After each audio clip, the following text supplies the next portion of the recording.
რაჯობია ბედნიერად კეთილდღეობაში იყო, ბედნიერი იყო თუ საზრისი იპოვა ცხოვრების, საერთოდ რატო არსებობს დასვა ეს შეკითხვა. აი ხო შეიძლება თქვა რომ მოგცლია რა არისთვის ხო რა არის ცხოვრება. ნუ სულ შეკითხვა საერთოდ რატო არსებობს, იცხოვა და მორჩა. გქონდეს კეთილდღეობა, სიამოვნება, კაი მეგობრები ყველაფერი, მაგრამ ერთი აკრძალული.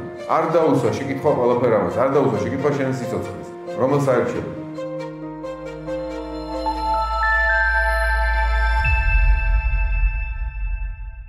სამშვიდობისა მოგესალმებით. ძმისშვილი ყავს და ხანდახან რაღაცას უყვების ღაბრებს ან რაღაც ისტორიებს და ერთი თემა ესეთი მოლა ნასრედინი გაიგიათ ალბათ რა. თავის ვირთან ერთად დადის ხოლმე სხვადასხვა ქალაქებში რაღაც აღმოსავლეთის და რაღაცა სიბრძნეებს ან იგებს ან თვითონ აფრიკოს ამ სიბრძნეებს. ნუ ეგეთი ისტორიაა რომ ფადიშაჰმა უთხრა მოლას რომ შენ ისეთი კარგი ადამიანი ხარო და ბრძენიო რომ ღირსი ხარო ადრაშიო წაიკითხო ხალხო მიმართო რამე ბრძნული სიტყვითო და მიდის მოლა მადრასაში და შეიკრიბება ახლა იმ ქალაქის ან გამოჩენილი ხალხი ყველანი რაღაც მთელი ქალაქი შეიკრიბება ინტელექტუალები და მოლა ეკითხება იცით თუ რა ზონა გელაპარაკოთო? არა. აბა თუ არ იცით თუ რატომ მოიყვანოთ? ესე იგი ვერ დაგელაპარაკებითო თუ არ იცით რა ზონა გელაპარაკოთ. მეორე კვირას მოვიდა თვითონ არ იცოდა რა უნდა ეთქვა და მეორე კვირას მოვიდა და იცით რა ზონა გელაპარაკობ? იმათ წაიკითხეს რაღაცები ყურანიდან, იქედან, აქედან რაღაც ჰადისებიდან და კი ვიცითო, ნუ ხო და თუ იცითო რატომ უნდა გელაპარაკოთ? თუ ისაც იცითო. მე მესამეჯერ მოვიდა და ზოგმა უთხრა ვიცითო, ზოგმა არ უთხრა, ვინც იცით იმათ უთხარით, ვინც არ იცითო. მე რა მინდა ვთქვა რომ რატო დავიწყე ეს შესავალით, რომ ისეთ თემაზე უნდა ველაპარაკო, ეხლა რომ ბედნიერება რა არის ბედნიერება ხო რა ყველამ ვიცით რა არის თან არ ვიცით თქოს აი ასეთი არის ვიცით და არ ვიცით და არავის უპირატესობა არც ერთ ადამიანს არ აქვს მეორესთან უპირატესობა მან უფრო იცით ბედნიერება ვიდრე სხვა ვიცით იმდენად ცხოვრებისეული კატეგორია და იმდენად თითოეული ადამიანისთვის რაც თავის ცხოვრებაზე გადაწყდება გაგება იმისი რა არის ბედნიერება უბედურება რა კავშირში არის ეს ცნება ბედნიერება სხვა ცნებებთან როგორიცაა მაგალითად სიამოვნება ჭეშმარიტება, აზროვნება, თავისუფლება, ეს ბევრი სიტყვა რომელიც ეხმიანებას სხვა ბედნიერებას. თან ასე არ არის მარტივად ეხმიანება არ არის, მაგრამ რომ ჰარმონიულად ერთად არის, რა კარგია ბედნიერება, ჭეშმარიტება. ხო შეიძლება მათ შორის კონფლიქტი იყოს. აი მაგალითად ჩავატაროთ ეგეთი ექსპერიმენტი, რომ რას აერჩევ ბედნიერებას თუ ჭეშმარიტებას. აი მატრიცაში რო არის არა, გავხსნა მატრიცაში არჩევანი წითელი აბი თუ ლურჯი აბი და შეგიძლია აერჩიოს რაღაცა ტყუილი ცხოვრება და ბედნიერი ცხოვრება, იქნება პოპულარული რაღაც დიდარი, ასეთი დაგეგმა, აი ასეთი ცხოვრება მინდა და ყველაფერს მოგცემს ეს სისტემა. მაგრამ სიმართლე არ გექნება და სიმართლე თუ გექნება ეს არ გექნება არაფერი. პირიქით განწირული ხარ რაღაც ცხოვრო რაღაც საშინელი საჭმელი ჭამა, მაგრამ ისა რეალური რეალობაში შეხედო და სულაც არ არის კარგი ეს რეალობას რო შეხედავ, სიამოვნებები არ გექნება, აბა რომელს აერჩევ? ეს ექსპერიმენტია ჩატარებული, არა ცხოვრებაში ეს რაღაც ასე მკაფიოდ ესე არ ხდება ხოლმე, მაგრამ ამ ექსპერიმენტზე მარტო მატრიცას რეჟისორები კი არ ფიქრობდნენ. უძველესი დროიდან ფიქრობდნენ. აი კლემენტ ალექსანდრელს აქვს ეს ჭეშმარიტება თუ ბედნიერება, რომელს ავირჩევთ. რა თქმა უნდა თვითონ ჭეშმარიტებას ირჩევს ეს ტიპი ფილოსოფიური არჩევანი აქვს. ერთი ლექსი მინდა წაკითხოთ, ესა გალაქტიონ ტაბიძის ლექსია, ასე იბობოქრე ცხოვრების გზა, ასე ქვია. იბობოქრე ცხოვრების გზა ჩემს ირგვლივ იბობოქრე მე რა უნდა დამაკლდეს? პიტალო კლდეს, რას დააკლებს ზღვის ტალღა, რას დააკლებს ზვირთი გამობრძმენდილ კლდეს. ბევრგვარ გრიგალს გადუვლია ჩემს გულში, ბევრს ქარიშხალს ურბენია ქვითინით, ბევრი ტალღა აღტყენილა გარშემო, დაუჟივარ ჩურით, ეკლის გვირგვინით, ბევრჯერ ჩემი ალქანი დაშილა, არ ჯეროდა თუ სადმე გამიყვანდა, ბევრჯერ მწარე დავტირებულ ვარ, როცა შველა არ საიდან არ ჩანდა. ყველაფერი ამ ბრძოლაში დავღუპე, იმედები, უმართლობის მხილება, რაც დავკარგე, ხომ დავკარგე სამუდმოდ. დამრჩა მხოლოდ წარე გამოცდილება. და რაც დამრჩა, მას ვერავინ წამართავს. უიმედოს, ბედისაგან განამეც და ვიბრძოლებ სტიქიური გულის თქმით, რაც დავკარგავ იმის მეც. იბობოქრე ცხოვრების ზღავ ჩემს ირგვლივ, რაც გახტები ან რა უნდა დამაკლდეს? პიტალო კლდეს, რაც დააკლებს ზღვის ტალღა, რაც დააკლებს ზღვირთი გამობრძმენდილ კლდეს. აქ საინტერესო ლექსი არის, ბევრი რაღაცა ითქმება, აქ და აი ბედნიერების საკითხი, აი ამას რომ მე მივახციე მდგომარეობას, სადაც ბედნიერი აღარა ვარ. ყველაფერი დავკარგე, ღალატიც გამიცადე, ესეც და დანგრევა ჩემი ყველა იმედის და აი ბედისაგან განამეტი ვარ, ანუ ბედნიერი აღარა ვარ. მაგრამ თან მოწონს ეს სიტუაცია, თქოს ამას აი აწი რაღა უნდა დავამართოს. აწი მე ვიბრძოლებ სტიქიური გულის თქმით. აწი მე ამაზე უარესი რა შეიძლება დავამართოს, ამიტომ თავისუფალი ვარ, არაფრის დაკარგვის აღარ მეშინია. თლიანად მივეცემი სტიქიური გულის თქმით ბრძოლას. რაც ყველაფერი დაკარგული მაგდა, ამიტომ უფრო თავისუფალი ვარ. აქამდე სანამ ბედნიერებას ვეპოტინებოდი, თავისუფალი არ ვიყავდი. ეხლა ყველაფერი დავკარგე და გავნადგურდი, ეხლა გავარ თავისუფალი. რაც ამაზე უარესი არ დავმართებოდა ეს მათავისუფლება. რუსთავთან რო არის ნესტანი რო ამბობს, რომ სხვადასხვა ჭირი ჩემს და არახალია ძველია, აღარ მაღელობს უკვე ჭირები. ეს რა მოხდა მე, ასე ვთქვათ, უკვე გადატანილი მაქვს, მე რა შეჩეული ვარ. და საინტერესო დაფიქრება ამაზე, ბედნიერება, თავისუფლება. თქოს დაკარგა ბედნიერება თავისუფლება შეიძინა. თავისუფლებაშია რაც სხვა რანგის სხვა ტიპის ბედნიერება. მოყავდა ეგეთ მაგალითი ჩემს მოსწავლეთან სკოლაში. და ნაწარმოებს განვიხილავდით და იქაც აი ამდაგვარი პრობლემა იყო და მე წარმოვიდგინე ეგეთ სიტუაცია.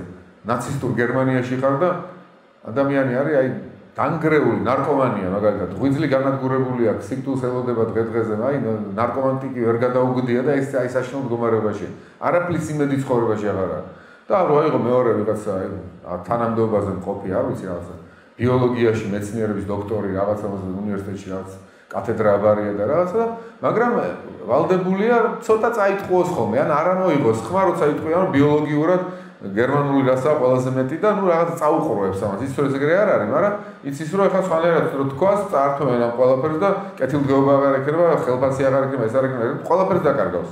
შეიძლება ემიგრაციის დასწრა მოიწვიოს საუკეთესო შემთხვევაში. ამიტომ ვერ ამბობს ვერაფერს, მაგრამ სამაგიეროდ რაღაცა კაი კაცია ლექციებს ატარებს ასე ამ გაგებით, მაგრამ რაღაცას ვეღარ ამბობ. აი, რო ალბათ ეს ნარკომანი, რომელსაც არაფერი დასი კარგი არ აქვს და თქვა რომ ეს რა სიგიჟეს ამბობს, ეს იტყვი გიჟი ხო არ არის. აგერ მებრალი მეგობრები მყავს, მშვენიერი ხალხია და რასისულელია რა. თავისუფლად ამბობს, დასი კარგი არაფერი არ არის. აი რაღაცა თლიანად განადგურებული, რომელიც თავისუფალია. უიმედო, რომელიც უფრო თავისუფალია, იმედიანი, რომელსაც ეს არ გადაულახავს. აი რაღაცა მოვიყვანა ეს მაგალითი, იმიტომ რომ ამ საკითხებზე ღირს დაფიქრება და ძველ დროშიაცაც ფიქრობდნენ ამას, აი როცა დაიწყო ლიტერატურის წერა უკვე ამაზე თავიდანვე ფიქრობენ, ჰომეროსთან არის ილიადაში მაგალითად. ძნობენ ბერძნები, რომ არის რაღაცა ძალები სამყაროში. ეს ძალები, რა დიდი ძალებია. რადგან ამ ძალების სათამაშო ვარ. ვიღაცას შეხვდება თავისი სიყვარული, რომელიც გულის სიყვარული აქ დაუშვათ. ან გაუმართლებს ისეთი მასწავლებელი შეხვდება, რომელიც მას დააყენებს ორ გზაზე. გამართლება არის ამ ქვეყანაზე. ესე იგი რაღაც გამართლების ძალა არსებობს. ტიუხე არის ტიუნხანოზნიდან აი კამათელი გავგორი და მომიხვდა, დუშაში დამიჯდა რაღაც. ვიღაცას დაუჯდა დუშაში ცხოვრებაში, ვიღაცას არ დაუჯდა დუშაში ცხოვრებაში. ანუ რაღაცა ჩემზე დამოკიდებული არ არის. ამიტომ რაც უნდა გავიჭაჭო, ვერ ვნახავ იმ გოგოს ან რა ვიცი, იმ გოგო ვერ ნახავს იმ ბიჭს, რომელიც აი მართლა გულით შეუყვარდა. არ მოხდა ეგეთი რაღაცა. ან დაუშვათ რაღაცა დავკარგე ქონება და ამის გამო გავკოტრდი და ამის გამო ვერ შევასრულე შემი გეგმა რომ დაუშვათ მესწავლა ვიოლინოზე დაკვრა რამე რაღაცა ეს ჩემ რომ ის პროფესია ამერჩია რომელიც გამაბედნიერებდა ის რომ ფული მქონოდა მაგრამ მე ამერჩია ამიტომ ის დღიური სარჩო მეშოვნა და რაღაცა ჩემი ოჯახი გამომეკვება ამიტომ ვერ ამერჩია ის პროფესია და სხვას უფრო გაუმართლა იმიტომ რომ მაინც მქონდა ის მატერიალური საშუალება რომ ზუსტად ის ეკეთებინა რაც თვითონ უნდოდა რაც ნიჭი აძლევდა მის საშუალებას. ხატრობა დაეწყო და არ გამختارიყო მაგალითად არ ბანკირი მაგალითად დაუშვათ რა და ბანკირი იმიტომ გახდა რომ აუცილებლად მოაიძულა. ამიტომ რაღაცა შემთხვევითობის ძალები არსებობდა. მაგრამ ბერძნები ფიქრობდნენ ამავე დროს რომ არის ეს შემთხვევითობის ძალები, მაგრამ რაღაცა არის რაც ჩვენში არის ამაზე მეტი. ან ხო რაღაცა ბედნიერება შეიძლება ვერ მიაღწიო და ბედნიერება შემთხვევითობაზე ტიუხეზე იყოს დამოკიდებული, გაგორებაზე იყოს დამოკიდებული. მაგრამ რაღაცა არის რაც ბედნიერებაზე მეტი ამ გაგებით. აი ამბობ ერთი ისტორია ჰექტორისა რა, ჰექტორი გულის სიღრმეში გრძნობს, იცის რომ ტროა დაეცემა. ანუ მის გმირობას არაფერი პრაქტიკული დანიშნულება და ღირებულება არ აქვს. მაგრამ ამავე დროს ის ამბობს რომ მე მაინც ღირსეულად უნდა მოვიქცე. ტიუხეზე ჩემი ღირსეულად მოქცევა დამოკიდებული არ არის. აი აქ მე მთლიანად ჩემ თავს მართავ. კიდაც უბედური ვიყო. კი ბატონო, ტროა დაეცემა. ამის იმედი არ მაქვს, რომ ტროას გადავარჩე.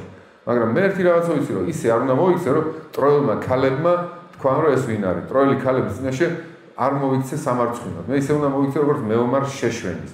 აქ კი ვერავინ ბედისწერა, რაც უნდა ძლიერი იყოს, რაც უნდა ძლიერი დარტყმები ქონდეს. ამას ვერ დაარტყავს. მე აღმოვაჩინე ჩემში სივრცე, სადაც მე მთლიანად თავისუფალი ვარ გარე ძალებისაგან, მათ შორის ბედისწერის ძალებისაგან, მათ შორის ბედნიერების მოლოდინისგანაც.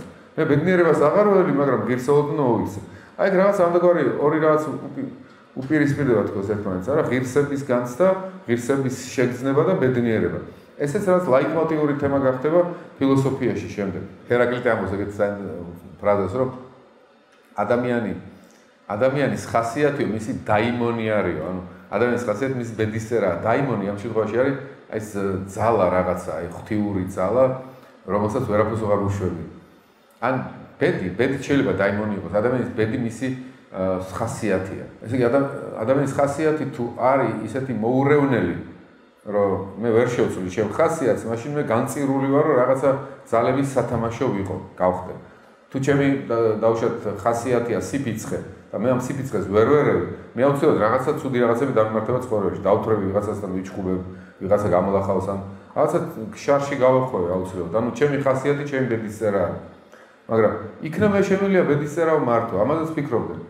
იქნებ მე შემიძლია შევცვალო ჩემი ბედი იმითი, რომ მე რაღაცა გამოვიცვალო ხასიათი. ხასიათს თუ გამოვიცვლი, აღარ ვიქნები იმ ადგილებში, სადაც რაღაცა ცუდი შეიძლება დამიმართოს და პირიქით, მე დავიწყებ ძებნას იმ ადგილების, სადაც კარგი რაღაცები იქნება. ანუ იმ ხალხის ძებნას დავიწყებ, რომელთა გარემოშიც მე რაღაც სულიერად ვითარდები. და მეტიც ბერძნები უწოდებდნენ ბედნიერებასაც სიტყვას ევდაიმონია. ევ არის კარგი, დაიმონი არის დემონი. დემონი არის ბოროტიკაგებით კი არა, სული რაღაც. ღვთიური სული. ღვთიური ზეადამიანური სული, ასე ვთქვათ. შეიძლება კარგიც იყოს, შეიძლება ცუდიც იყოს ბერძნებთან. დაიმონი არა ცუდი აუცილებლად. სოკრატეს თავის დაიმონი ყავდა, რომელიც ეუნეოდა რა არის, როდის შადიხარ არასწორ საქმეს. აჩერებდა ხოლმე. დაიმონი ანუ ღვთიური დასწრება რაღაცა მასში. ანუ ევდაიმონი არის კეთილი დაიმონები. ანუ შეიძლება ადამიანმა თავისი ხასიათი თუ შეიცვალა, მაშინ კეთილ დაიმონებში მოხდეს. ანუ ის მისი ცნობიერება გადავიდეს სივრცეში, სადაც ონტოლოგიურად მის გარშემო არის რაღაც კეთილი ძალები. ნახეთ ეგეთი წარმოდგენა ჰქონდათ ბერძნებს. აი შუშანიკში რო კითხულობ, ვარსკენს რო იბრალებს და რა ქნაო საწყალმა ვარსკენმა თავის გარშემო დევები შემოიხვიაო. დევები ანუ ეს ბოროტი რაღაც სულები და მან კი თავის გარშემო ანგელოზები შემოიხვია შუშანიკმა, არა? იმიტომ რომ ისეთი რაღაც ფიქრები დაიწყო, რომ იქ ანგელოზური ინტელექტები გაჩნდა მის გარშემო.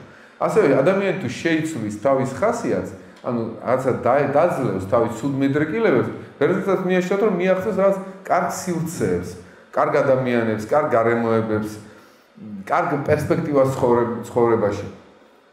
თუ შეგვიძლია ჩვენში დავამართოთ რაღაც გაქაჩვები, რაღაც იმპულსების. მაგრამ შეგვიძლია დავამარცხოთ თუ არ შეგვიძლია დავამარცხოთ. ესეც დიდი საკითხია. ჰერაკლიტე არსებს ამ კითხვას პასუხს ცხადად. ის უბრალოდ ამბობს, ადამიანის ხასიათი მისი დაიმონია, მისი ბედისწერაა. მაგრამ იქნება ეს დაიმონი, ევდაიმონი თუ პირიქით, კაკოს დაიმონი, ან ცუდი დაიმონი. ეს შეგვიძლია ჩვენ შევცვალოთ რაღაცა, თუ ჩვენი ხასიათი შევიცვლით. შეგვიძლია ჩვენი ხასიათი შევცვალოთ. თუ ისეთი დიდი მოცემულობაა ჩვენი ხასიათი, რომ ვერაფერს ვერ შევცვლი. გონია რომ თავისუფლები ვარ და ბედნიერება შეგვიძლია, სინამდვილეში არ შეგვიძლია. აი რა თქვია ახლა ბედნიერება და ღირსების განცდა. მეორე არის ეს ვახსენებ ბედნიერება და ჭეშმარიტების განცდა. ძიება ცხოვრების საზრისის. რა ჯობია ბედნიერად კეთილდღეობაში იყო. ბედნიერი იყო თუ საზრისი იპოვო ცხოვრების. საერთოდ რატო არსებობს დასვა ეს შეკითხვა. აი ხო შეიძლება თქვა რომ იცი რა მოგცლია რა არისთვის ხორო რა არის ხობა. აგერ თუ შეგიყვარდა საჭირო ის ადამიანი შეგიყვარდა, გაქვს კაი პროფესია, რაღაც აკეთებს შენ საქმეს. რაღაც უსვავ შეკითხვას საერთოდ რატო არსებობს, რა? იცხოვარ და მორჩა. მაგრამ იცხოვარ და მორჩა რა არის? მე მოვკვდები და მორჩა. ანუ რა არის ეს ბედნიერება? შერჩენადია ეს ბედნიერება? რომ გადამიაროს ამ სიყვარულმა? ან რა იქნება მე? მაშინ გამოდის რომ ესე დაუშვათ ჰიპოთეტურად დაუშვათ, რომ არ წაიშალოს ეს, არ გაცვდეს ეს ჩემში ეს პირველი ეს რომანტიკული სიყვარული, გაგრძელდეს სულ და ჩემი პროფესიის საქმე ვაკეთო რაღაც და სულ ეს მე მქონდეს კეთილდღეობა, სიამოვნება, რა ვიცი, მეგობრები ყველაფერი, ოღონდ ერთი აკრძალვით. არ დაუსვა შეკითხვა ყველაფერ ამას, არ დაუსვა შეკითხვა შენ სიცოცხლეს. რა არის არსებობა, რატო ვარ, ვინ არის სიდან მოსვლა, სად არის წავასადო, ეს დიდი შეკითხვა არ დაუსვა შენ ცხოვრებას. რომელს აერჩევი? აი სოკრატე აპოლოგიაში პირდაპირ ამბობს, რომ არ მინდა არაფერი. თუ მე არ ვიფიქრებ ცხოვრების საზრზე, თუ მე არ ვიფიქრებ რა არის კეთილი, რა არის ბოროტი, რატო ვარსებობ საერთოდ, აი ეს საკითხი. გააზრებული ცხოვრება, თუ გააზრებული არაა ცხოვრება, ის ცხოვრება არ ღირს ცხოვრება. რაც უნდა ბედნიერი იყოს. ბედნიერება და სიამოვნება და ეს კატეგორიები, სადაც არ ხდება საზრისის ძიება ამ ყველაფრის, არაფერი არ არის. ცოტა სხვანაირი ხედვა პლატონის დიალოგ ფილებოში. ეს ინტელექტუალური წდომა, საზრისის ძიება ყველაფერი, მაგრამ საჭიროა გარკვეული სიამოვნების განცდაც, ბედნიერებითი განცდაც. ეს ორივე ჰარმონიაში უნდა იყოს და კენტ ლუცს ადარებს ამას, აი მათემატიკური ჰარმონია უნდა მოხდეს. რამდენად უნდა იყოს ადამიანი ინტელექტუალურ ჭვრეტაში და რამდენად თავს უნდა გრძნობდეს კიდეც ბედნიერად და ამათ შორის რაც ჰარმონიულ ფორმებს ეძებს. ყოველ შემთხვევაში პლატონთან არის ეს იდეა, პლატონისგან ისიც სოკრატე არა, პლატონის მასწავლებელი იყო და გადმოსცემდა სოკრატეს ნაზრებს, ან თვითონ ავითარებდა, როგორც თვითონ ფიქრობდა, სოკრატე განავითარებდა თავის ფიქრს. აი პლატონის ფიქრში ჩვენ გვაბედნიერებს, რომ ფლობთ რაღაცას. რაღაცის ფლობა გაბედნიერებს. ხო? თავი პატარა ბავშვს აჩუქეს რაც სათამაშო, გაბედნიერდა და თამაშობს სათამაშოდ. რამდენი ხანი გაბედნიერდა? არც ისე დიდი ხანი, რაც მოწყინდება ეს სათამაშო და მე გადავიდეთ სხვა სათამაშო მომდევნო. ანუ ჩვენ გვაბედნიერებს ფლობა რაღაცის. არა, მაგრამ რა არის ფლობა, რომელიც მართლა გვაბედნიერებს? რა არის სიმდიდრე? არ არის ასეთი. მიწიერი სიყვარული არ არის ესეთი გადადის. სიყვარული თოვლით რომ ალედნება მენანება და ასე. და მაგარ არის, მაგრამ მისწრაფება ხომ აქვს? და აი ეს მისწრაფება პლატონის აზრით არ არის ტყუილი მისწრაფება. ესე იგი შენ თუ გაქვს სურვილი რომ კონდეს ისეთი მყარი ბედნიერება, მყარი ფლობა რაღაცის, ესე იგი ეს სწორი მიმართულებაა შენი ფიქრის. და პლატონი აი აქ ეძებს, რა უნდა იყოს ის რაც არ დაგაღალატებს, რაც ყოველთვის იქნება, რაც ნამდვილი რეფერენტია, ასე ვთქვათ, შენი ამ სურვილის. თუ ყველაფერი, რაც კი ამ სურვილს ასე ვთქვათ, ავსებს და მიწიერი ეს პლატონის ტერმინები არ არის, მაგრამ რაღაცა კატეგორიები, წარმავალი კატეგორიები ავსებს ამას, მაგრამ ისევ წმილდები. მაგრამ ესე იგი არის რაღაცა რაც არ გაგაწმილებს. აი პლატონი აქ მიდის ამ იდეების სამყაროდან, რომ არის რაღაცა ღვთიური სტრუქტურები, ჭეშმარიტებები, რასაც სული თუ მიხვდა და მიაგნო, ესე იგი მან გაიხსენა თავისი ნამდვილი სამშობლო. ესე იგი მან გაიხსენა ის რაც მისი ღვიძლი არის, კვიდრი არის. აი ეგეთი ფრაზაა ქრისტიანულ ლიტურგიაში, მომავალი ცხოვრების სინანულში გატარება მომეცი. უცნაური ფრაზაა რა, რა სინანულში გატარება, ეს თუ ძალადობაა, ჩემს სინანულში ასე დაბეჭავებული უნდა ვიყო რაღაცა და სინანულში ვიყოს თუ და რაღაცა გარედან ძალადობა არის ჩემთვის ეს სინანული. მაგრამ დაუკვირდე რა იგულისხმება მაშინ. ეს სინანული ის კი არა რომ რაღაცა შენ გარედან ვიღაცა მიძალადა შენ. პირიქით შენ გაიაზრე სად დაუში შეცდომა, სად გაფლანგე შენი ცხოვრება, გაიაზრეს და სინანული არის მეტანოია, ანუ გადაიაზრეს, ანუ სხვა გონებით შეხედა. ეხლა შენ ვიცი ნამდვილი ფასეულობა რა არის და არ გაფლანგავ შენ ცხოვრებას და მომეცი ღმერთო ძალა რომ ნამდვილ ფასეულობები შევინარჩუნო. არ გავფლანგო, დავაფასო. ხო არის ხანდახან აი ვეძებდი ბედნიერებას და თურმე ბედნიერება იქ ყოფილა, სადაც აი გავუშვი ხელიდან და არ ვამჩნევდი რომ მქონდა. რატო რაც გადაუხვია საკითხს, მაგრამ პლატონთან ლაპარაკობდი, რომ შერჩენადი ბედნიერებები არის ეს ღვთიური რაღაც იდეები, რომელიც ურყევია. და მე ვენათესავები მათ, ამიტომ მენატრება ისინი. ნოსტალგია მაქვს რა თქმა უნდა. გამოდის სულის პლატონის აზრით, ნამდვილი სახლი არის ამ ძიებაში, ამ ნოსტალგიურ ძიებაში თავისი სამშობლოს, საიდანაც პლატონის აზრით სული ჩამოვარდა. და ენატრება ის ადგილი, საიდანაც ჩამოვარდა. ენატრება სრულყოფილებები, თვითონ იყო იმ სრულყოფილებებში. საიდან რატო წუხს სული, როცა არ არის კარგ ადგილას, იმიტომ რომ ენატრება იცის რომ კარგი ადგილი იცის რა არის. ესე იგი რაც დაგემოვნებული ქონია ეს ადრე. და აი პლატონი ფიქრობს რომ ნამდვილი ცხოვრება ადამიანის არის თუ გაათავისუფლებ შენში აი ამ ნოსტალგიას. თუ მართლა შეიყვარებ აი ამ ჭეშმარიტებებს, ზე ნიუტიერს ასე ვთქვათ, ზე ემპირიულს. გონებით საწვდომ ჭეშმარიტებებს თუ შეიყვარებ, მარტო კი არ გაიგებ, ასე ვთქვათ, გაიგებ როგორ ვთქვა, ინფორმაციულად. როგორც ტირანმა დიონისემ გაიგო ისმა მოსწავლემ, რომელიც რეალური მოსწავლე არ აღმოჩნდა, უბრალოდ თუთიყუშივით რაღაცები დაიზეპირა და მე ამბობდა რომ პლატონის ფილოსოფია ვიციო და წიგნიც დავწერე პლატონის ფილოსოფიაზე. პლატონის დიონისე ამბობს რომ ტირანიო რომ შენ ფილოსოფია გაუგიაო და წიგნიც დავწერეო. პლატონი ამბობს ჩემ ფილოსოფიაზე წიგნს ვერ დაწერო. როგორ ვერ დაწერო? აი ვერ დაწერო, რატო ვერ დაწერს პლატონის ფილოსოფიაზე წიგნს? იმიტომ ეს ნიშნავს რომ შენ გიყვარს ის ჭეშმარიტება, ჩართული ხარ ამ ტრფიალებაში ამ ჭეშმარიტების მიმართ. და თუ ეს არა გაქვს, ვერაფერს ვერ დაწერო.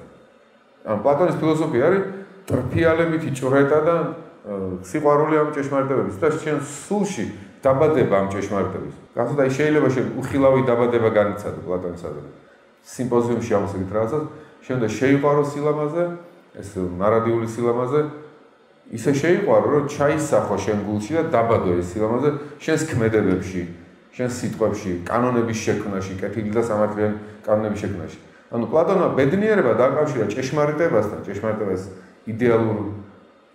იდეალურ ფორმებთან, რაც ღვთიური ფორმებით, ჭეშმარიტებასთან და ტრფიალებასთან. შენ გაქვს ეს ფორმა, როცა გაიგე ისინი, დაბადე შენში, შეიყვარე ისინი, მაშინ ხარ ნამდვილად ბედნიერი.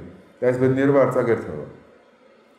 გამოდის პლატონთან ბედნიერება და ტრფიალება ერთად არის და ჭეშმარიტება და ბედნიერება ერთად არის. ცოტა მაღალი თამასა აქვს პლატონს აწეული, არა, მაღლა აქვს თამასა აწეული.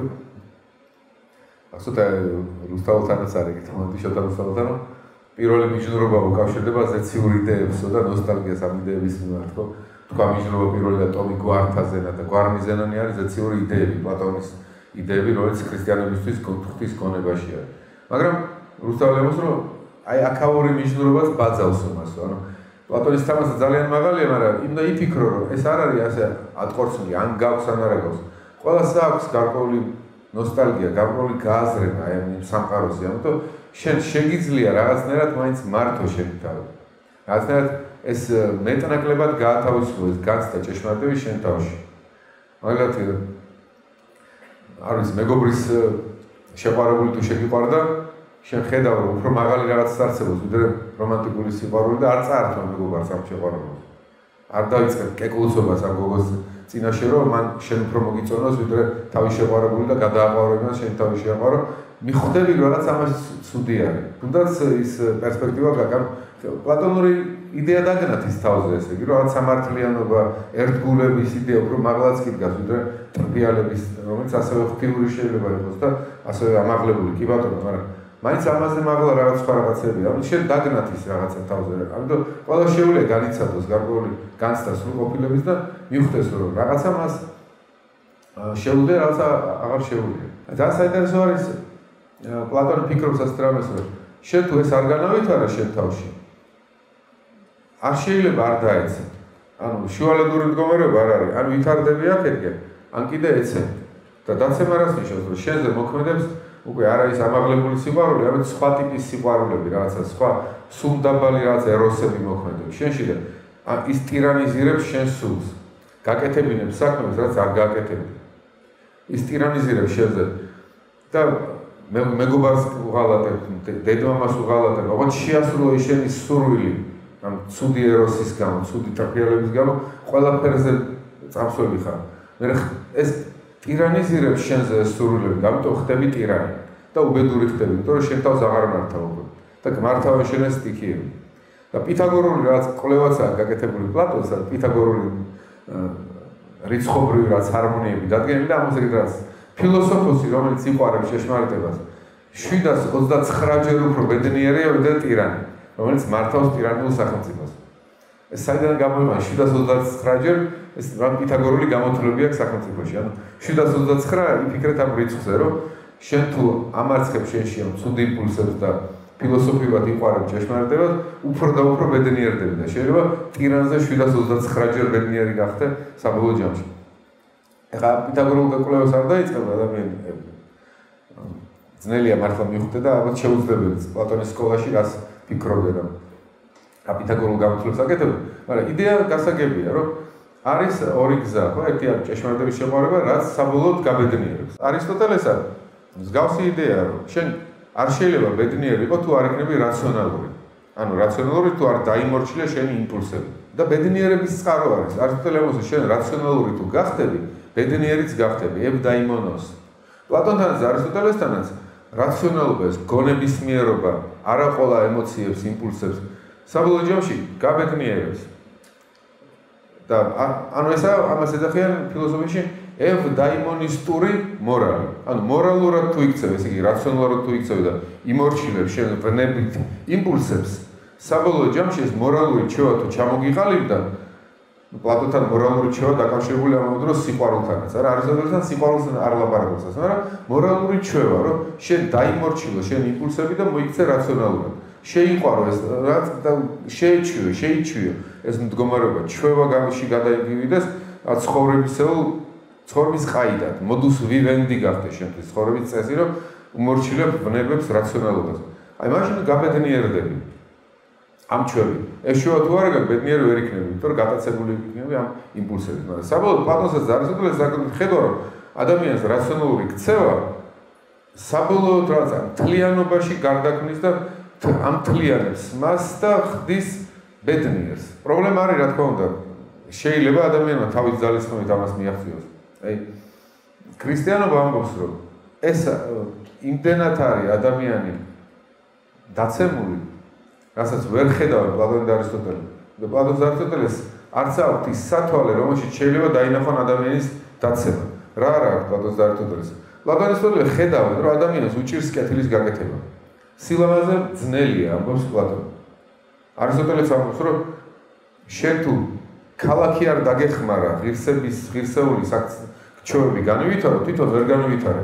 ქალაქში უნდა იყოს მორალური წესები და მთელი ქალაქი რომ იქცევა ამ წესებით და შენს აგიყოლიებს ამ ხელა ქალაქი თავის წესებით, მაშინღა გამგივითარდება შენ ეს რაციონალური მორალური წესები და მოქალაქე თუ იქნები ბედნიერი. არა მოქალაქე ბედნიერი ვერ იქნება. ამიტომ ძალიან დიდი ძალები უნდა ჩაერთოს რომ შენ ეს შეასრულო. ეხლა ხედავენ პლატონის და არისტოტელეს რომ ძნელია გააკეთო კეთილი თუ არ დაგეხმარა სხვა. თუ არ იშრომე ამისთვის. მაგრამ მიაშენთო შეიძლება ეს მაინც. აი ქრისტიანობა ამას უცებ გამოდის უკიდურესი პესიმიზმით. არ შეიძლება ეს. იმიტომ რომ პლატონის და არისტოტელეს არ აქვს გამოცხადებული ჭეშმარიტება, რომელიც გეუბნება რომ შენ რადიკალურად დაცემული ხარ. დაცემული ხარ, შემოწყდი ძალიან დიდ ვითარებას, 60-ს მოწყდი. რაც კატასტროფას ატარებს შენ თავში. შენ დაიბადე, მარტო დავიწყებას კი არ ატარებ პლატონი. პლატონი შეიცვის შენ დაგავიწყდა ის და ეხა იხსენებ. არ არის მარტო დავიწყება, ესა კატასტროფა. და რომც გინდა რომ კარგი აკეთო, შენ ვერ აკეთებ ამ კარგს, იმიტომ რომ კატასტროფის ქვეშ ხარ. აი პავლე მოციქული ამბობს ამას რომაელთა ეპისტოლეში. მინდა ვიცი რა არის კეთილი. მინდა კიდეც გავაკეთო, მაგრამ არ გამომდის, იმიტომ რომ ვაკეთებ იმას, რაც არ მინდა. ვაკეთებ ცოდვას, იმიტომ ცოდვის ძალა მოქმედებს შენში. აი ეს გძნობს პავლე აი ამ ბიბლიურ პერსპექტივაში სიღრმეს ამ დაცემას. პლატონი და არისტოტელე ამას ვერ ხედავენ ასე. ანუ შეგვჭირდება გამოცხადება, რომ ადამიანის კონდიცია სწორედ დაინახო. პლატონი და არისტოტელე ვერ ხედავენ ბოლომდე სიღრმისეულად სწორედ ადამიანის კონდიციას, იმიტომ რომ აკლიათ გამოცხადება. ამ კატასტროფას ვერ ხედავ. აი აქ შემოდის ეს სწავლება ქრისტიანობის, რომ გეუბნება რომ ვერ შეძლებ შენ თვითონ ბედნიერებას, გჭირდება დახმარება, ღვთიური დახმარება, ხო? არის ღვთიური დახმარება, რაც ეძახიან ამას, მითხარით, რაც ეძახიან ღვთიურ დახმარებას ჩვეულებრივ ენაზე. მადლი, ხო? მადლი სიტყვა მოცემა, ხო? მიმადლა, ხო, რაც მადლი, მიც მოცემა. რას გაძლევს ღმერთი, რაც გადაგალაყიდებს? რას გაძლევს ღმერთი? რა არის ეს მადლი? ესა თვითონ თავის მოქმედებას. ანუ შენში თუ არ არის ღვთიური მოქმედება, თვითონ ღმერთი შენში თუ არ არის, მარტო ვერ შეძლებდი. ფაქტობრივად ესა სინერგიის იდეა შემოვიდა. შენ მარტო ვერ შეძლებ შენი ძალები, ბუნებრივი ძალები. ამიტომ გჭირდება რომ შენში დაიწყოს ღმერთმა მოქმედება და შენი თანამოქმედებით ღმერთთან შეძლებ ამას. ამიტომ პავლე რომ მე აღარა ვარ ცოცხალი, ჩემში ცოცხალია ქრისტე. სხვანაირად არ არის, როგორ თქვა, გაქვს ხედვა, რომ ეს შეიძლება, მაგრამ რეალურად ვერ მიხვალ ამ ხედვამდე. ამიტომ ნეტარი აგვისტინე ამბობდა ასეთ რამეს, რომ რა გააკეთესო პლატონმა და ნეოპლატონიკოსებმა, პლოტინმა, თითქოს განახეს სასახლე, შორს მთაზე მდგომი ლამაზი ოქროს სასახლე განახეს. მაგრამ ამ სასახლესა და შენ შორის არის დიდი ტყე გასავლელი. ტყეში არიან გარეული მხეცები. დანტემაც გამოიყენა ეს სახე, არა? და იქ სასახლემდე რომ მიხვიდე, შენ უნდა გაიარო ეს ტყე და ის მხეცები აუცილებლად შეგჭამენ. ანუ შენ გაოცნებებენ მარტო ესენი რომ სასახლეში მოხვდები.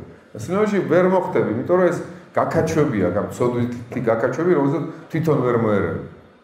ამიტომ არის მადლი საჭირო, მადლი ფაქტობრივად ავსებს იმასაც შენ ვერ შეძლებდი ამას. ეს არის ქრისტიანობის იდეა და იდეა რა მარტო ეს სწავლება და ეწერება გარკვეულად ფილოსოფიურ ტრადიციაში.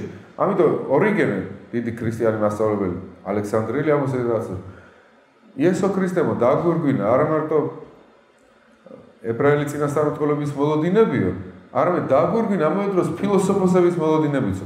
ფაქტობრივად ყველაზე ნამდვილი ფილოსოფოსი არის ხა ქრისტიანი, იმიტომ რომ ქრისტიანი ასრულებს ზუსტად იმ იმედს, რომელიც ჰქონდათ პლატონს და არისტოტელეს. ან არ ვიცი, სტოიკოსებსაც შეიძლება ჰქონდათ ეს და ეპიკურელებს. აი ძალიან საინტერესო სტოიკოსები ეპიკურელები არ მიხსენებიან, მაგრამ საინტერესო განსხვავება აქვს სტოიკოსებსა და ეპიკურელებს. სტოიკოსები ფიქრობენ რაღაცას, რომ შენ ბედნიერებისკენ და სიამოვნებისკენ კი არ უნდა ისწრაფო, არ უნდა ისწრაფო წესიერებისკენ, სწორი საქმისკენ და ის მოგეცემა აკომპანიმენტად, ასე ვთქვათ. და თუ არ მოგეცემა, ნუ იფიქრებ, მაგაზე მოგეცემა, თუ არ მოგეცემა, მოგეცემა, მაგრამ ნუ იფიქრებ სიამოვნებაზე. ეპიკურელები პირიქით იფიქრე სიამოვნებაზე და სიამოვნების მიხედვით მოაწესრიგე შენი ქცევები.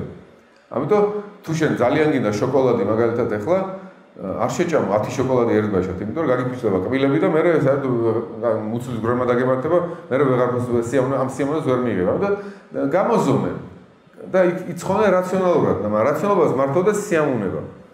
სიამოვნება მთავარი და რაციონალობა მოაყოლე ამას. ორი სხვა განსხვავებული მიდგომა აქვს. ნუ სტოიკოსების უფრო კეთილშობილი ჩანს, ხო? არც ეს შემთხვევაში ქრისტიანები იტყვიან, არც სტოიკოსები გაზიარებენ ბედნიერებას. არც სტოიკოსები გაზიარებენ აი მის შესრულებას, რომ შენ მართლა აკეთებ სიკეთეს, იმას აკეთებ, რაც გინდა. იმას აკეთებ, რაც გინდა, ანუ იქცევი სიკეთით მარტო სინერგიულად. სინერგიულად თუ ღმერთიც მოქმედებს შენში და შენ თანაქმედებ ღმერთთან. მაგრამ რა არის ქრისტიანობაში ეს ბედნიერება, უცნაურზე უცნაური ბედნიერება, რომ ნეტარებას იძახის, არა? ამას სახარების ავტორი ასე ამბობს, ნეტარ არიან, ნეტარ არის, ნეტარ. რამდენი ნეტარება გამახსენეთ? რამდენი ნეტარებაა? 9 ნეტარება, ხო? ამ 9 ნეტარებაში შედის უცნაური რაღაცები. ამ 9 ნეტარებაში შედის ნეტარ არიან წმინდანი გულითა, მათ ღმერთი იხილო, ნეტარ არიან მშვიდობის ყოფილნი, ღვთის შვილებად შეირაცხებიან. აშენ. უცებ ნეტარ არიან ისინი, ვისაც დევნიან, ვისაც გაგდებენ, კლავენ, ნეტარი ხარ თუ მოკლავენ ჩემი სახელით და ამდაგვარი უცნაური ნეტარებები გამოვიდა. ნეტარი ხარ თუ გაგაგდებენ, ნეტარი ხარ თუ წაგართმევენ ყველაფერს, თუ გდევნიან რაღა ნეტარებაა ეს? აი რაღაცა სხვა განზოლება მიეცა ნეტარებას. იქნები თუ შენში მართლა იცხოვრებს ქრისტე, გახდები ქრისტესნაირად და ქრისტე როგორი გახდა ჯვარსაცვას. ანუ უნდა გადაიტანო მაშინ ჯვარცვა და დაემსგავს ძალიან რთული ნეტარებები დასახა ქრისტიანობა. ქრისტეს დამსგავსების ნეტარებები, ალბათ მამა თეოდორე ამაზე უფრო ცლად გელაპარაკათ, მაგრამ საინტერესოა, რომ ვიფიქრო, რომ ბედნიერება შეცვალა ტერმინი ნეტარებით და ნეტარება კი არის აი ამასთან დაკავშირებული ჯვართან და გოლგოთასთან. გოლგოთა თუ არ გაიარა, ის არ გექნება. და ის რა არის თავი პავლე ამბობს ამაზე ის რაც ადამიანის გულს არ მოუხდა, ანუ იმ ხელა სიხარულია, რაც ადამიანის გული ვერ არ მოუხდა ჩვეულებრივ ადამიანის გულს, რაც სხვა რანგის სიხარულია. მაგრამ ჯვარცმის გარეშე არა. აი რაღაც ამდაგვარი ხედვა არის, არა? ქრისტეს დამსგავსება. და ბედნიერება არა მიწიერი ბედნიერება, არამედ უფრო ვრცელი გაგება ბედნიერების. მათ შორის მიწიერი ბედნიერების წართმევითაც შეიძლება ეს მოხდეს. საინტერესო რა არის, რომ ეს ხედვა, ბედნიერება, ჭეშმარიტება თითქოს არ უნდა უპირისპირდებოდეს ერთმანეთს, მაგრამ მაინც ატარებენ ფილოსოფოსები ექსპერიმენტებს, რომ რომელი უფრო მეტია, რომელი უფრო მნიშვნელოვანია. აი ემანუელ კანტს აქვს განსხვავებული მორალი. ქრისტიანობისგან ეხლა რაც ვქვი, რომ ნეტარება არის ქრისტიანობაში ესაა რა, შენ თუ სინერგიულ მოქმედებაში ხარ ღმერთის მადლთან, ბედნიერდები. სადაც არ უნდა წაგიყვანოს, ბედნიერი ხარ. საცაგინ ვიყო, რამ გამამყოფამცა მქონდა ნებისა რა. ავთანდილი ამბობს. იმიტომ ქრისტიანობას ჰოლისტურად გცვლის, ფერიცვალება ქვია ქრისტიანობაში, ტრანსფიგურაცია, ხო, ლათინურად, ხო, ფერიცვალება. მთლიანად იცვლები, ახალი ქმნილება ხდები, იმიტომ რომ ეს მადლი მოქმედებს შენში, ახალ ქმნილებად ყალიბდები, მეორედ იბადები სულიწმინდაში, ანუ მთლიანად შეცვლილი ხარ. ჰოლისტური არის. ისე როგორც პლატონთან და არისტოტელესთან. კი ბატონო, ქრისტიანი ტყვის რო ისინი ოცნებობენ ამას და რეალურად არ აქვს, მაგრამ ისინი ჰოლისტურად ოცნებობენ. შენ თუ ეს კეთილი ჩვევა ჩამოყალიბე არისტოტელესთან, ბედნიერი ხდები მთლიანად. არისტოტელეს პლატონთანაც ხო ბედნიერი ხდები თუ იყوارებ ამ ღვთიურ იდეებს. ჰოლისტურად მთლიანად იცვლებიან. დააკვირდით ქრისტიანობაში და პლატონსა და არისტოტელესთანაც ეს ბედნიერება არის არა ფსიქოლოგიური მდგომარეობა, სუბიექტური მდგომარეობა, არამედ ონტოლოგიური მდგომარეობა. შენ თუ გაგიტაცა რაღაცა მდარე იმპულსმა, შენ თუ ცუდად მოიქეცი ამ იმპულსის გამო, მაშინ ბედნიერი ვერ იქნები ონტოლოგიურად, პლატონის აზრით, არისტოტელეს აზრით, ქრისტიანობის აზრით. შენ თუ არაპატიე და შური იძიე, ბედნიერი ვერ იქნები. იმ მომენტში დაკმაყოფილდები, გულს მოიფხან, მაგრამ მე ეს გაგაუბედურებს. ანუ ბედნიერება არის ასე ვთქვათ, ცუდი სიტყვა ობიექტური კატეგორია, ობიექტური, ღვთიური. შენზე არ შენ კი არ ქმნი შენი სუბიექტური კაპრიზით ბედნიერებას, ანუ შენი ონტოლოგიური მდგომარეობაა, შენი არსებითი მდგომარეობაა ბედნიერება. ხო, დავუბრუნდით აი ამ საკითხო, ბედნიერება და სხვა რაღაცები, ხო, ღირსების განცდა, ჭეშმარიტების განცდა. აი ემანუელ კანტმა, მაგალითად, შემოიტანა სხვა გააზრება მორალის. პლატონთან არისტოტელესთან ხო არის მორალი და რაციონალური ქცევა, კეთილი რაციონალური ქცევა გაბედნიერებს. კანტთან არ არის ამის იმედი. კანტი გაგდებს უიმედობაში. მოდი, ნუ გექნება იმედი, რომ შენ მორალურად მოიქცევი, რამე ბედნიერი განცდა გექნება ან გაბედნიერდები. ბედნიერება სხვა არის საერთოდ, მორალი სხვა არის. მორალი არის თავისთავადი კატეგორია დაუთხრელად ბედნიერებისაგან. დაუთხრელად სპეციალურად თქვი, იმიტომ რომ კანტისთვის შენ თუ მორალური ქმედება აგე იმ აზრზე, რომ მე კარგად იგზნობ თავს, ეს არ არის მორალური ქმედება თავის სრულ სიკაშკაშეში. მორალური ქმედება თავის სრულ სიკაშკაშეში უნდა იყოს უიმედო, განწირული. შენ მორალურ ქმედებას იმიტომ აკეთებ, რომ ის თავისთავად უნდა გააკეთო. არაფერს არ ელი ამის, არც ჯამაგირის მომატებას არ ელი, არც დაკმაყოფილებას არ ელი, არც სიამოვნების განცდას, თუნდაც ამაღლებული სიამოვნების განცდას. გასაკეთებელი უნდა გააკეთო, უნდა ხამს და მეტიც განსხვავებით პლატონისგან და არისტოტელესგან მორალური ქმედებები ჩვევაში არ გადაგდის კანტთან. ჩვევა არ არის ეს. ჩვევაზე არ უნდა დაამყარო. შენ ყოველი მორალური ქმედება ხელახლა უნდა შეაიდინო იმ განცდით, რომ არაფერი არ შეიძლება. შეიძლება არც არაფერი შეიცვალოს შენში. იგივე მიდრეკილებები დაგშეს ბოროტების მიმართ. არ განიკურნო ამისგან, მაგრამ მაინც მორალური ქმედებები უნდა ჩაიდინო. ეს ყოველთვის ხელახლა და ხელახლა ახლად გასაკეთებელი, იმიტომ რომ ვალდებულების განცდა თავარი არის. ყოველგვარი სხვა რამის გათვალისწინების გარეშე. კატეგორიული იმპერატივი, რომელიც შენმა გორებამ აღმოაჩინა, როგორც გასაკეთებელი საქმე. აი, არავის არ უნდა მოიტყვა მაგალითად. თუ იღებ სესხს, არავის არ უნდა იყოს სესხი ისე, რომ იმავე მომენტში, როცა სესხს იგებ, 100% დარწმუნებული არ ხარ, რომ აპირებ დაბრუნებას. თუ 99% ხარ, მარტო დარწმუნებული დაბრუნებას აპირებ, არ უნდა იყოს სესხი. იმიტომ რომ მაშინ იტყვები. მაშინ ეს ქურდობაა იგივე. იმიტომ თვითონ სესხის კატეგორიას აუქმებ. იმიტომ სესხი ანალიტიკურად, ან თავის განმარტებისამებრ გულისხმობს, რომ 100% დაბრუნებადი უნდა იყოს. თუ 100% არა, ის სესხის აღარაა მაშინ. მაშინ სხვა რაღაცა არის. სესხი თუ აუცილებელია საზოგადოების ფუნქციონირებისთვის, ერთმანეთს ვასესხებთ რაღაცას, ხო? იქ აუცილებლად უნდა იყოს 100% დარწმუნებული ვარ, რომ კატეგორიული იმპერატივია, მე ის უნდა უბრუნებდე. შეიძლება ვერ დაუბრუნოს, სხვა საკითხია, მაგრამ იმ მომენტში როცა ვიღებ, მე 100% დავიყო დარწმუნებული, ვაპირებ დაბრუნებას. თუ არა მაგ 100% არ უნდა ავიღოს ეს. რაც ამდაგვარი ეს თვითონ კანტის მაგალითი არის, სხვა მაგალითები შეიძლება ვხარ მოიყვანო, მაგრამ ესა კატეგორიული იმპერატივი და არა აქვს მნიშვნელობა, სიამოვნებას ვიგრძნობ, არ ვიგრძნობ სიამოვნებას. თავარი მე ეს გავაკეთო. და აი კანტი ამბობს რამეს, რომ ის მორწმუნე არის და მიაჩნია, რომ ამ ქვეყნად არც უნდა გქონდეს იმედი, რომ რამე შენში შეიცვლება და კონდიცია შენი მდგომარეობის ონტოლოგიურად შეიცვლება, პლატონი ამბობს, არისტოტელე, ქრისტიანობა ამბობს, არაფერი შენში არ შეიძლება, მაგრამ აი ესე უნდა იყოს. უნდა გაატარო მთელი ცხოვრება ამ დაძაბულობის ოლში, რომ ეს მოვალეობები უნდა ვასრულო. ყოველგვარი იმედის გარეშე. ჩვევის ჩამოყალიბების იმედის გარეშეც კი და რას ამბობს, რომ ანუ მიზანი შენი ის კი არ უნდა იყოს, რომ შენ იყო ბედნიერი. მიზანი შენთვის უნდა იყოს, შენ უნდა იყოს ღირსი ბედნიერების. ხო იტყვი, რომ აი ეს კაცი რა კაი კაცია და ღირსია ბედნიერების. როგორ არ გაუმართლა ცხოვრებაში, ხო იყო ღირსი ბედნიერების. აი კანტიტვის ის კიდე ის გარეწარი რა ბედნიერია, როგორ გაუმართლა ყველაფერში დაუშვა, მაგრამ ის არ იყო ღირსი ბედნიერების. დაუშვა ასე რომ ილაპარაკო, არა? აი კანტი ამბობს, ნუ იფიქრებ საერთოდ ბედნიერი, არა ბედნიერი. იყავი ღირსი ბედნიერების. კატეგორიული იმპერატივი შეასრულეს. ავტონომიური იყავი, მაშინ ხარ თავისუფალი ნამდვილად. თუმცა შენ იმას აკეთებ, რასაც კატეგორიული იმპერატივი გეუნება. თუნდაც ამითი არ გზნობდეს სიამოვნებას, მაგრამ შენ სიამოვნების ხასა ხო არა ხარ. შენ უნდა გააკეთო ის, რაც გადაინახე და უნდა შეასრულო. კანტი რახან მორწმუნე ამბობს, რომ აქ არ დაგიფასდება, მაგრამ მარადისობაში ღმერთი დაგიფასებს. აქ უიმედოდ ხარ, მაგრამ იქ მარადისობაში ღმერთი მოგცემს აქტუალურ ბედნიერებას. არ მარტო ის, რომ შენ ღირსი ხარ ბედნიერების, მაგრამ არა ხარ ბედნიერი. ამიტომ ეს შენი ღირსება ბედნიერების მარადისობაში შესრულდება კიდევ როგორც ნამდვილი განხორციელებული ბედნიერება, მაგრამ მარტო მარადისობაში კანტი ამბობს. ხო, ცოტა ისე პესიმისტურია გარკვეული აზრით კანტის ეს ხედვა, არა? ქრისტიანულ ასკეზაში, რო გითხულობ ამ ძველ სამონასტრო ცხოვრებებს და ქრისტიანულ ასკეზას, აქვე ბედნიერდებიან, ანუ აიგითხეთ იოანე და ექვთიმე და ამათი ათონელების ცხოვრება, აქვე ეზიარებიან ამ ნეტარებას ამ თავისი ასკეტური ცხოვრებით. ეს არ არის კანტიანური მოდელი, ხო? კანტიანური მოდელი სხვა არის, რომ აქ უიმედოდ იყავი და იქ გექნება. აი დაახლოებით ბარათაშვილი თვითონ სოლომონ დოდაშვილის მოწაფე იყო, სოლომონ დოდაშვილმა ძალიან კარგად იცოდა კანტის ეს იდეები და აი ბარათაშვილს აქ მერანში გახსოვთ ეს მომენტი, რომ ყველაფერი უნდა დავთმო ძიებისთვის. უნუგეშო უნდა ვიყო, განწირული უნდა ვიყო, გავიწირო. მაშინ აქ ჩემს ძიებას აი ნამდვილი სუბლიმობა, კანტი იტყოდა ამაღლებულობა. შენ მორალის ქმედება ბედნიერს არ ხდის, მაგრამ ამაღლებულს ხდის. სუბლიმური. აი ბარათაშვილს ასეა, რომ მე მაშინ იქნება ჩემი ძიება ეს ჩემი სწრაფვა, რომ აღმოაჩინო საზრისი ღირსეული ცხოვრების ფორმები ვიპოვო. რა არის ეს ღირსეული ცხოვრება? თუ მე ამის არაფერი იმედი არ მექნება, ყველაფერს დავთმობ. კნესაგულისა ტრფობის ნაშთი მივცე ზღვის ღელვას. პირადი ბედნიერებაც არ მინდა, ჩემი შეყვარებულთან ერთად, ესეც უნდა დავთმო.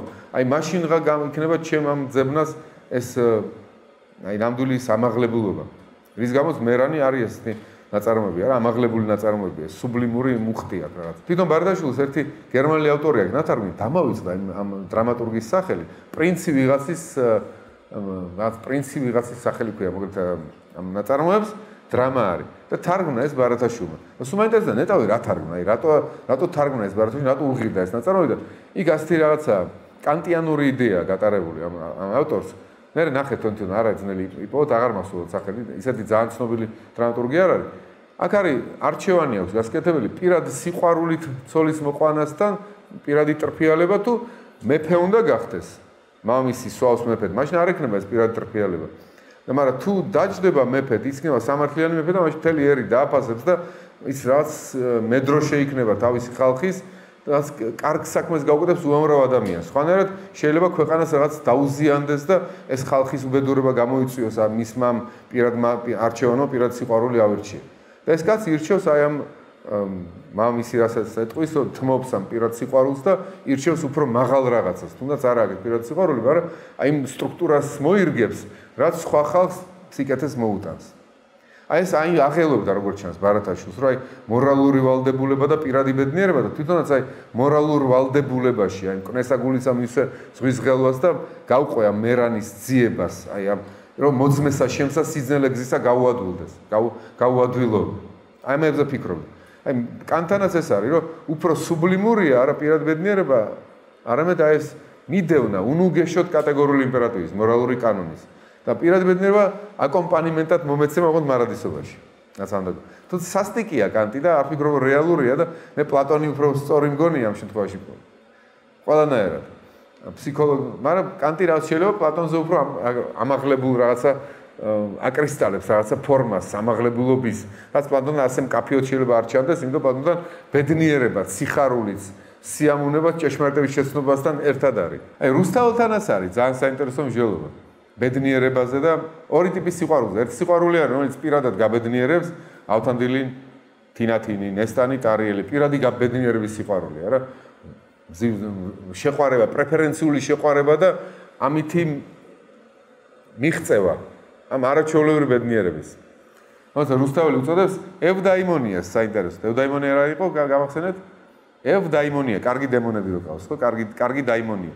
რუსთაველი უწოდებს კარგი საეშმაკო. ავთანდილ ეუბნება დაიმონ ეშმაკი, არა, კარგი საეშმაკო.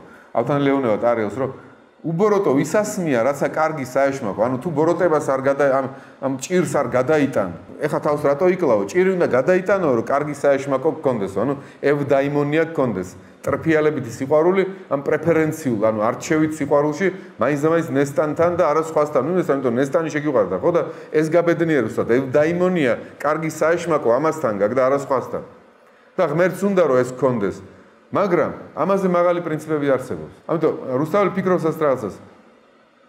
აი ვინ არის ღირსი ასეთი ბედნიერების? თუ შენ მარტო ეს გაამეფე და თქვი რომ ეს თავარია, მაშინ ბოროტებას ჩაიდე. იგივე ჩაიდე, რაც ნესტანმა ჩაიდინა და ტარიელმა, როცა ხვარაზმშა მოკლეს. ამ სიყვარულის გამო დანაშაული ჩაიდინეს კვლელობა.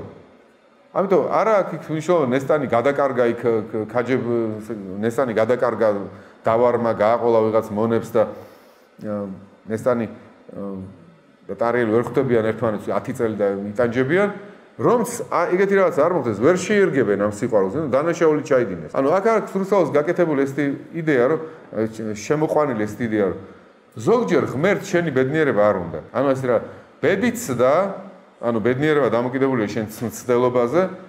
გამარჯვება ღმერთსა უნდეს კავშირებითი კილო მოცაქ ხვდების. მაგრამ შეიძლება არ უნდადეს. როდის არ უნდა ღმერთს შენი ბედნიერება ან რა მოტივით?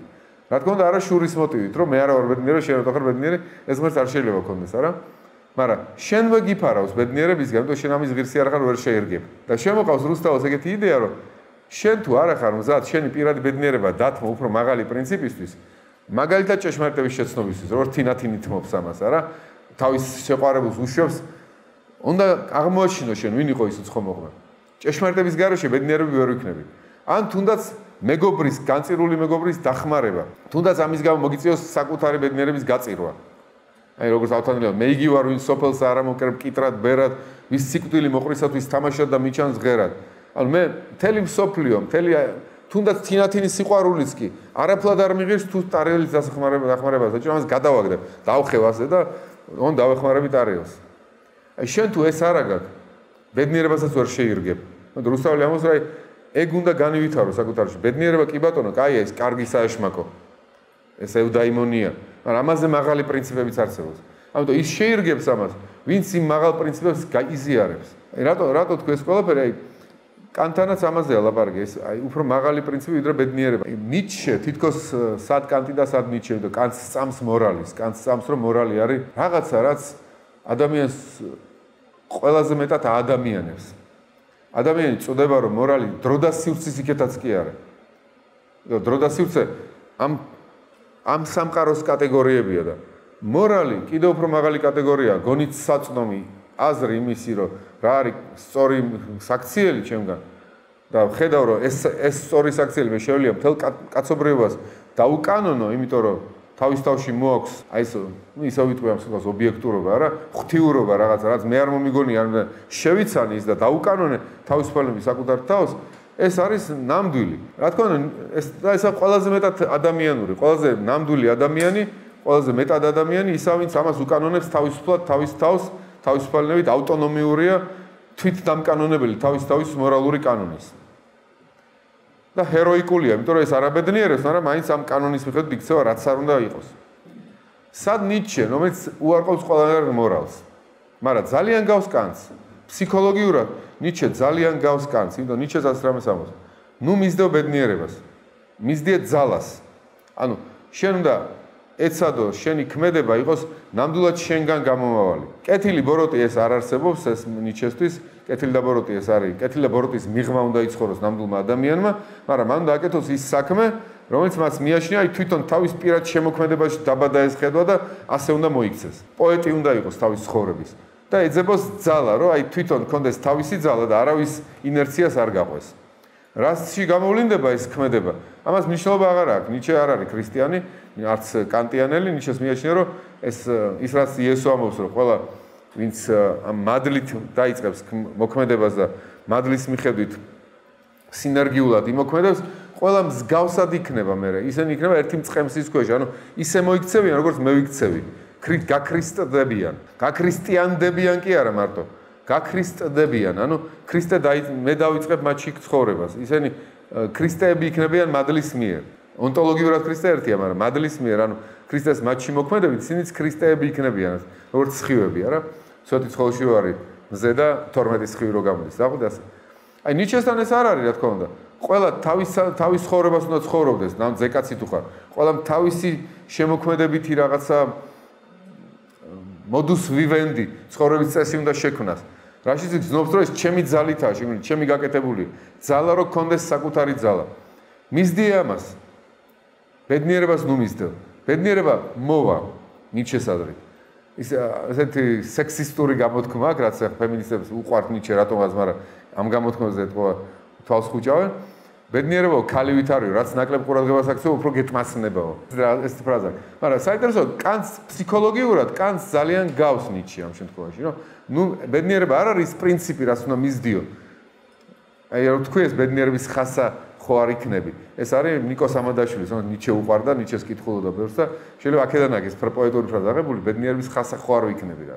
ანუ სხვა უფრო მაღალი პრინციპებია, რაც უნდა მივსდიო, როგორც ღირსეულმა ადამიანმა და ის იქნება, არ იქნება, ეს ჩემზე არა დამოკიდებული. რაც ჩემზე დამოკიდებულია, ის ამთავარი, ის მაღირსეულებს მე და მიმართულება აქეთკენ უნდა აიღო რა, ძალისკენ.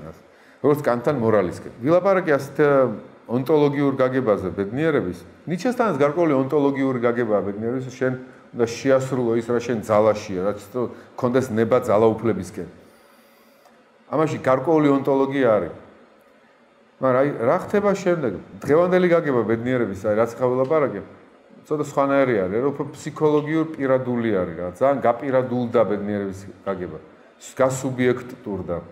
რა არის მართლა ეს ბედნიერება? ყოველს თავისი შეიძლება კონდეს თუ მართლა ონტოლოგიური მდგომარეობა. შეიძლება მე შევქნა რაღაც ისეთ ჩემი საკუთარი სუბკულტურა და იმ სუბკულტურაში ბედნიერი ვიყო.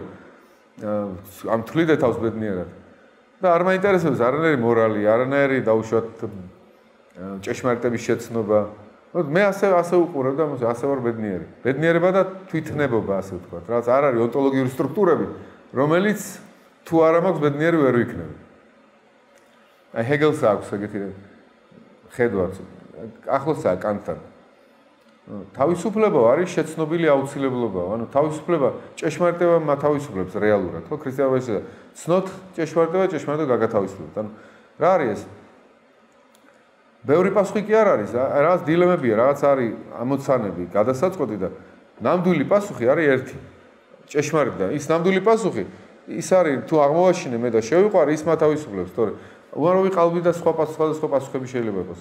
მე ჭეშმარიტებას აპრიორი მოყვებას გაგება აუცილებლობით, თუ ჭეშმარიტი აუცილებელიცაა. და მე უნდა ეს აუცილებლობა მივიღო და მაშინ ვარ თავისუფალი. ჩემი გავხადო ეს აუცილებლობა. ან ჭეშმარიტება გაგათავისუფლებს. და დღეს აი ეს კრიზისი არის ამ ჭეშმარიტების. მათ დაიკარგა თქოს განცდა ამ ჭეშმარიტების, ამიტომ გაფრაგმენტულდა ცნობიერება. ეგზისტენციალისტებს აქვს ეგეთი ხედვა მაგალითად, რომ ჩვენ არა გვაქვს არსება, არამედ გვაქვს მხოლოდ არსებობა. და ნებისმიერ არსებას ჩვენ თვითონ ვიქმნით ამ არსებობიდან თავისუფლებით. ამიტომ ერთი ფორმა კი არ აქვს ჭეშმარიტება და ერთი კი არ არის და მას უნდა მისდიოდა ის გაგებედნიერება. ბევრი შეიძლება იყოს ის, რასაც ადამიანი თავისთვის ფიქრობს ჭეშმარიტს, მაშინ ჭეშმარიტსაც ვატყვი, სიმართლეს, ხო რაღაცა, ჩემი პირადი სიმართლე. მრავალი ჭეშმარიტება რო თქვა, სიტყვა ოქსიმორონია, მრავალი ჭეშმარიტება შეუძლებელია და ჭეშმარიტება ერთია, არა მრავალი ჭეშმარიტება არ შეიძლება თქვა, მაგრამ აი მრავალი რაღაცა ჩემი პირადი შეხედულება. სარტრს მოყავს ეგეთი მაგალითი, რომ და როგორ ემილ ზოლას ერთ-ერთ რომანშია თუ სწორედ მახსოვს, რომ ადამიანი ტოვებს თავის ქმარს ნამდვილი სიყვარულისთვის. ქალი ტოვებს თავის ქმარს ნამდვილი სიყვარულისთვის და მან ეს ჩაიდინა თავის პირადი შეგნებით. მან ჩათვალა, რომ აი ესე უნდა მოიქცეს. ეს ჩემი პირადი ნება, პირადი ეს გამობედნიერებს. დაუშვათ, ტატიანა ძიძიამაც იგივე გააკეთა, რა, გახსოვთ იმ თევისბერ გოჩაში. ონისესთან პაემანზე წავიდა, მიუხედავად იმისა, ქმარი ყავს. ტატიანა ლარინამ სხვანაირად გააკეთა, რა, უყვარს ონეგინი, მაგრამ ქმართან ერთგული რჩება. აქაც თავისი თავისუფალება გამოხატა. რომელი თავისუფალებაა სწორი? ეგზისტენციალის გეტყვის არანაირად ეს სათქმელი არაა, თვითონ კითხვა არასწორად დასმული. რა არის სწორი? მათ შორის იერარქია არ არის. თავარია ორივე შესრულებული იყოს, შენი ასე ვთქვათ, შეგნებით რომ ეს გაბედნიერებს. ესაა სწორი. მაგრამ ობიექტურად სწორი ეგეთი გაგება აღარ არსებობს, იმიტომ რომ ობიექტურად ადამიანის ბუნებაც აღარ არსებობს. პლატონი, არისტოტელე, პავლე მოციქული გეტყოდნენ არ არის ასე. აი ტატიანა კანტი გეტყოდნენ ტატიანა ლარინა იქცევა სწორად. იმიტომ რომ რაღაცა სტრუქტურები არის, რაღაც მაღალი ღვთიური სტრუქტურები, რომელიც მან გაიგო ეს აუცილებელი სტრუქტურები, ეს აუცილებლობა გაითავისა, თავისი გახადა. ამიტომ მოიქცა და ისაა ნამდვილად თავისუფალი, ნამდვილად ასეთი, რომ დათმო თავისი ბედნიერება პირადი და ადეკვატური ამ დროს არის. იმიტომ იცოდა, რომ ის ვერ გაბედნიერდებოდა რეალურად, თუ გაყოლოდა ბედნიერების ამ იმპულსს. ამიტომ რომ დაждდნენ ძიძია და ტატიანა ლარინა დაუშვათ სადმე უკასრიელ კუნძულზე 10000 წელი და დიდხანს მედიტაციაში იყვნენ. კანტის აზრით ან პავლე მოციქულის აზრით ადგებოდა ძიძია დაუხრიდა თავს სტატიონარს ეთქოდა შენ ხარ მართალი და მე არა. მაგრამ ეგზისტენციალიზმს ასე აღარ არის უკვე. მრავალი სხვადასხვა ხედვა არის და გასუბიექტურ, გაფსიქოლოგიურ და ბედნიერების გაგება. ბევრწილად. ამიტომ ეს საინტერესოა ესეთი რომ იფიქროთ ამაზე, აი რა არის ბედნიერება ამ გაგებითაცო. ფსიქოლოგიური კატეგორია, ყველას თავისი შეიძლება ქონდეს, სუბიექტურია, თუ ატარებს გარკვეულ ობიექტურ და აუცილებელ და ჭეშმარიტებით მომენტსაც, რაც თუ არ გაიზიარე, ბედნიერი ვერ იქნები. ძალიან საინტერესო არის ეს საკითხები, არა? რატო ეს ბედნიერება როგორც დავიწყე, ყველას თავისებური ხედვა შეიძლება ქონდეს და მართლა ისეთი საკითხია მოლანასრედინივით ერთმანეთს ვერ ვასწავლით ამას. მე უბრალოდ ვილაპარაკე ხედვები ბედნიერებას, დავაპირისპირე სიკეთესთან, ჭეშმარიტებასთან, თავისუფლებასთან, ცხოვრების საზრისთან. ეს დაძაბულობის ველი განახეთ, რომ არის მორალი და ბედნიერება შეიძლება ასე წარმოაჩინო როგორც დაპირისპირებულები ერთმანეთთან. ბედნიერება და საბოლოო ბედნიერება, რაც ამქვეყნიური თუ რავი, წარმავალი ბედნიერება და წარუვალი ბედნიერება. აი ამაზე ვილაპარაკე. ხო არის ესეთი ბავშვობის მონატრება არის ეგეთი, არა? ეხ წუთით მაინც დაბრუნდებოდეს ჩემი ბავშვობა და სილამაზე რო ამბობს ლადოასტიანი. რას ამბობს ლადოასტიანი სინამდვილეში? მართლა რომ დააბრუნო ლადოასტიანი თავის ბარდნალაში, რა კაგეო ბარდნალების ბორანი რო ამბობს და დააბრუნე ლადოასტიანი ბარდნალაში. დაუშვე მეორე კლასში ბარდნალას სკოლაში. აი დასრული ლადოასტიანი, რა? მიეციეს ბავშვის ფორმას ჩასვის კლასში, ბედნიერად იგზნობს თავს. არანაირად გაძლევს ერთი გაკვეთილი მაქსიმუმ. ნუ დააბრუნო. მაქსიმუმ. მე ვიტყვი რა ჯუჯუხეთში ვარ. ჩემი ცნობიერება სადა მიწა, აბა რა ენატრება მაშინ? რაც სხვა რამე ენატრება. არა ის რომ პატარა იყო და გულუბრყილო იყო, რაღაცა სხვა ენატრება, რაღაცა ენატრება. ანუ ის მონატრება არ ატყუეს, მაგრამ ის არ ენატრება რეალურად რომ წუთით რომ დაუბრუნდეს ბავშვობა და სილამაზე. ესე იგი რაც სილამაზე ენატრება, ხო, რაღაცა სხვა არის ეს, არ არის მართლა არ ნატრობს რომ ის ასაკი დაუბრუნდეს. ტიცატაბიძის საგარა ეს ლექსი. ვიგონებ ყრმობას ჯერ წარუხოცელს ცხოვრებისაგან გავკაწრავად. ნახეთ რა ამაზე ფრაზებია. ვიგონებ ყრმობას ჯერ წარუხოცელს. ანუ ყრმობა შეიძლება წარხოცოს დრომ. თუ დრომ გადაუარა და ჩაუქროალები გახსოვთ გალაქტიონთან რო არის. და ცხოვრებისაგან გავკაწრავად. ანუ ცხოვრება შეიძლება გაგკაწროს, რაღაცა გაგინადგუროს, რაღაცა რასაც ყრმობა ქვია. იქნებ შეიძლება შეინარჩუნო ყრმობა ნებისმიერ ასაკში. ხო არის ბიბლიაში ეგეთი ფრაზა, რომ თუ არ იქნებით ბავშვები, როგორც ბავშვები, ვერ შეხვალთ სასუფეველში. თქო, ის უწყინარი ფრაზაა, არა? თუ არ იყავით როგორც ბავშვები. მაგრამ უცებარი ფრაზა გამოდის საშინელი დაგვირგვინებით, რომ ვერ შეხვალთ სასუფეველში, ჯუჯუხეთს ხარ განწერული, რაც მარადიული ტანჯისთვის ხარ განწერული, თუ ბავშვივით არ იქნებით. რა უბედურებაა ეს, რას ნიშნავს ბავშვი თუ იქნება? გახდე რაღაცა შტერი და ეგოისტი, როგორც ბავშვები არიან, რაღაც აქვს ბავშვებს დიდი ეგოიზმი, არა? აუგუსტინე რო ყვება, რომ ჩვენი უფალიო ამბობს, რომ იყავით როგორც ბავშვებიო და მინახავს ეს ორი ტყუპი ბავშვიო, სუჩვილებიო და ერთსო საერთო გამზრდელი ყავდათო, საერთო ძიძაო და ერთს რომ ისაო, ძუძუო ამ ძიძამო და მეორე ისე გამწვანდა შურისგან რომ ზად იყო მოეხრჩოდა. ამაზე ლაპარაკობდაო ეხლა აუგუსტინეო იყავით როგორც ბავშვებიო. არა სხვა რაღაცას იესო რომ იყავით როგორც ბავშვებიო რომ გვეუნეოდა აუგუსტინეოს. არა სხვა რაღაცას გულისხმობს ბავშვი. მაგრამ უნდა ვიყოთ ბავშვები რა გაგებით. მე ვფიქრობ ასე რომ აი ის ხალასი ახმა რეალობის. ის დაფასება რაღაც ნიჭის რომელიც მომეცა. და რომ ეს უნდა განვავითარო ეს ნიჭი. ნიჭი ხო მადლი არის, არა ღვთის დასწრება ჩემში. რომ შემოვჩნიო ღვთის დასწრება ჩემში. და მთელი გულით მივეცე ამ დასწრებას. ერთს მეორე მოყვება მე. ხო ტალანტის მომცემი, რომ ვახში დაუბრუნებ სახარების იდეის მიხედვით, არა სახარების იგავის მიხედვით. მე ის კიდე მეც მოგცემს, იმიტომ რომ შეხო მეტი დაუბრუნე, ის ვალდებულია კიდე მეტი მოგცეს. ან აი ესეთი ცოცხალი ცხოვრება, როცა შენ ცნობის მოყვარებას ინარჩუნებ. აფასებ ამ შენში არსებულ გამობწყინებას, რაღაცა სინათლის, მადლის, ამასთან ითანამშრომლებ და ამ თანამშრომლის უნარს შეინარჩუნებ. ეს არის რომ ბავშვობას ხდები როგორც ბავშვი. ბავშვობაში ეს ზამზაროულათა გაქვს. და დიდობაში ეს გჭირდება ეს გამოიმუშავა. მაგრამ მით უმეტეს ეს უფრო ლამაზი და ძვირფასი და როგორ გითხრა? ამაღლებული შეიძლება იყოს დიდობაში. ცოტა იმას გავს, რომ დიდი სარკე რო გქონდეს და ირეკლავდეს ლამას შუქს, მზის შუქს ირეკლავდეს სარკე და ბავშვობაში ესეა დიდი სარკე ხარ, რომ ვერ აცნობიერებ რო ეს ასე. მე იმ ცხოვრება ეს სარკე დაუშვა, აი დიდობაში ცხოვრებისგან გავუკაცრავ, იკაწრება ცხოვრებით. და ნაფშონები ყრია შენ წინ ამ სარკის. და წარმოიდგინე რომ ჭირდება ძალისხმევა აიღო ეს ნაკუცი ამ სარკის და იმ სარკის შუქზე ისევ აღადგინო ის ბავშვობის ხედვა როგორც ხედავდი. ის სიწმინდე, ცნობის მოყვარეობა, გაურყვნელობა, აზარტი, რომ შენგან გამოძერწო რაღაც უკეთესი იმ მადლის მიხედვით რაც მიიღე. სხვადასხვა განზომილება შეიძლება გქონდეს ამას. ამოქმედო შენში ეს მადლი ითანმშრომლო მასთან. აი ესაა ბავშვობა. მე ვფიქრობ ბედნიერებაც ამასთანაა დაკავშირებული. კარგი, ამას გავჩერდები ხა და თქვენს რეაქციებზე კითხვებს დავალდებები. მადლობა ყურებებისთვის.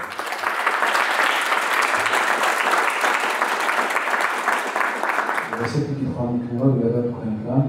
საინტერესო თქვენი აზრი ამ შესახებ როგორც ფილოსოფოსის და ასე ფილოსოფოსები ასწავლენ მოდით ისე დავუკვირდეთ ამ ფენომენზე.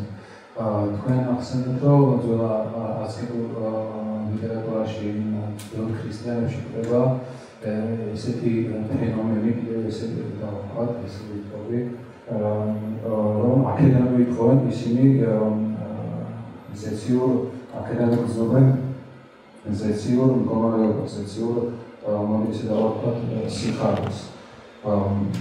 ცნობილი ბრიტანელი მწერალი ნარმიას ქრონიკების ავტორი ისიც დაახლოებით ესეთ რამეს ამბობს. კლაივ ლუისი ხო?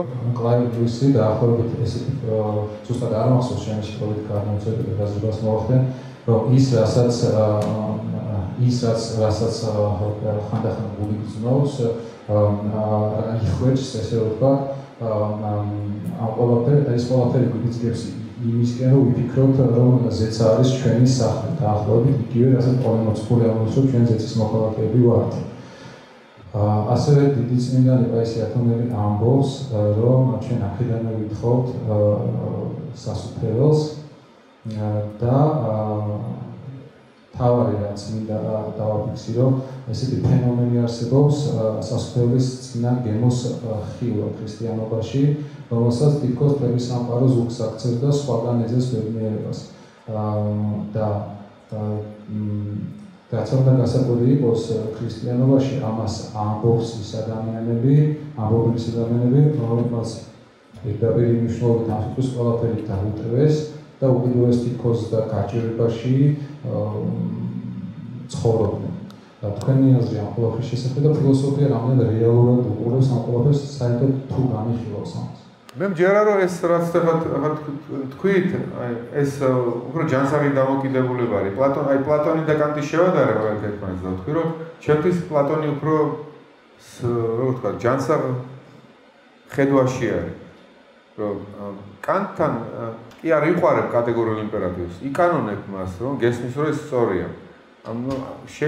ამიტომ სიყვარულზე და განცდაზე ვერ ააგებ ამას. მორალურ განცდაზე ლაპარაკობს, მაგრამ არა ისეთი გაგებით, როგორც პლატონი იტყოდა. პლატონთან, როგორ ვთქვა, შენი კეთილის საქციელი არის შენი სიყვარულის შვილი.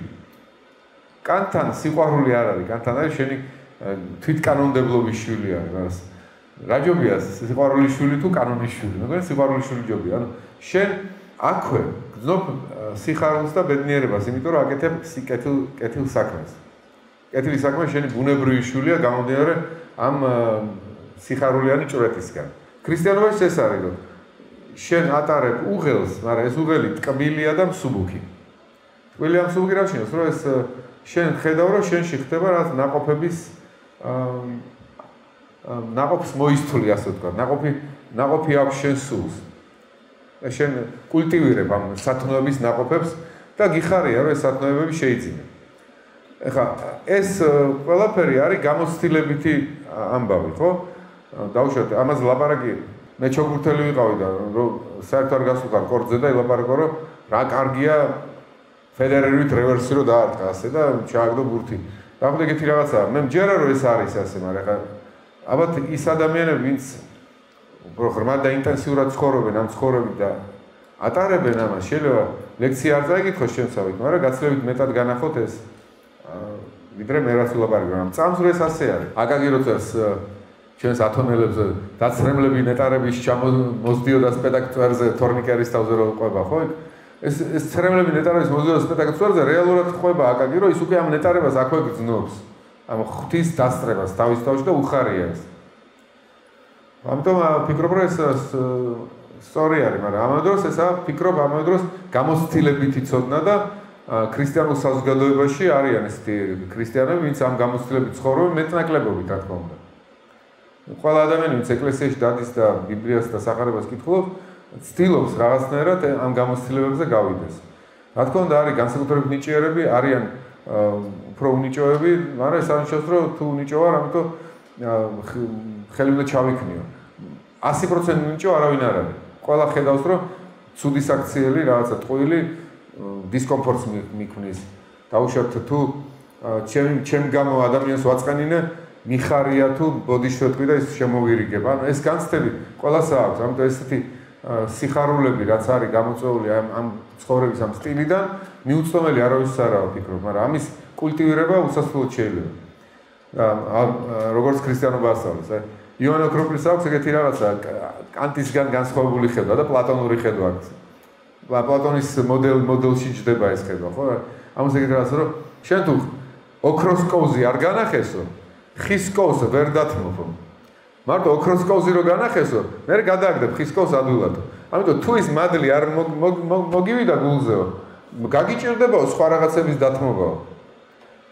ეხლა რომელი ნაუში შენი საყვარელი ფეხბურთის გუნდი თამაშობს და სხვა ამაზე დიდი სიხარული არ აქვს რომ უყურო ამ ფეხბურთს და ვინ დათმობს ეხლა ამას, მაგრამ თუ შენ სხვა სიხარული რაღაცა უფრო მაღალი სიხარული და მეგობრებო დაგიძახეთ წამო ფეხბურთს უყუროთ ლუდი და აქ მომზადებული მაგრამ უყუროთ მაგარი თამაშია რაღაცა და რომ მოატყო ეს მეგობრები თავი მткиვა ვერ მოვალ და აი იმ სიხარულს წახვიდი რაღაცა უფრო რომ გაინტერესებს ხო შეიძლება ეგეთ რაღაცა იყოს აი ხის კოვზი გადააგდე და ოქროს კოვზი თუნდაც ტყუილის ხარჯზე ის აი ის იმიტომ თქვი ტყუილი რომ ის ოქროს კოვზი გაქვს უკვე რაც ამდაგვარი იდეა მაგრამ თუ არა მოგეცხო ეს მადლიო მაშინ ამას ვერ გააკეთებო და თუ გააკეთებ არასწორად გააკეთებ კანტი იტყვის რომ არა ბიჭო მადლი არ მაინტერესებს კანტიუს ამ შემთხვევაში მე თუ ვიცი რომ ეს სწორი საქციელია მინდა არ მინდა მადლი მომეცხო არ მომეცხო მაინც უნდა გავაკეთო იონა გორპერი ამას არა რომ გააკეთო მერე და რა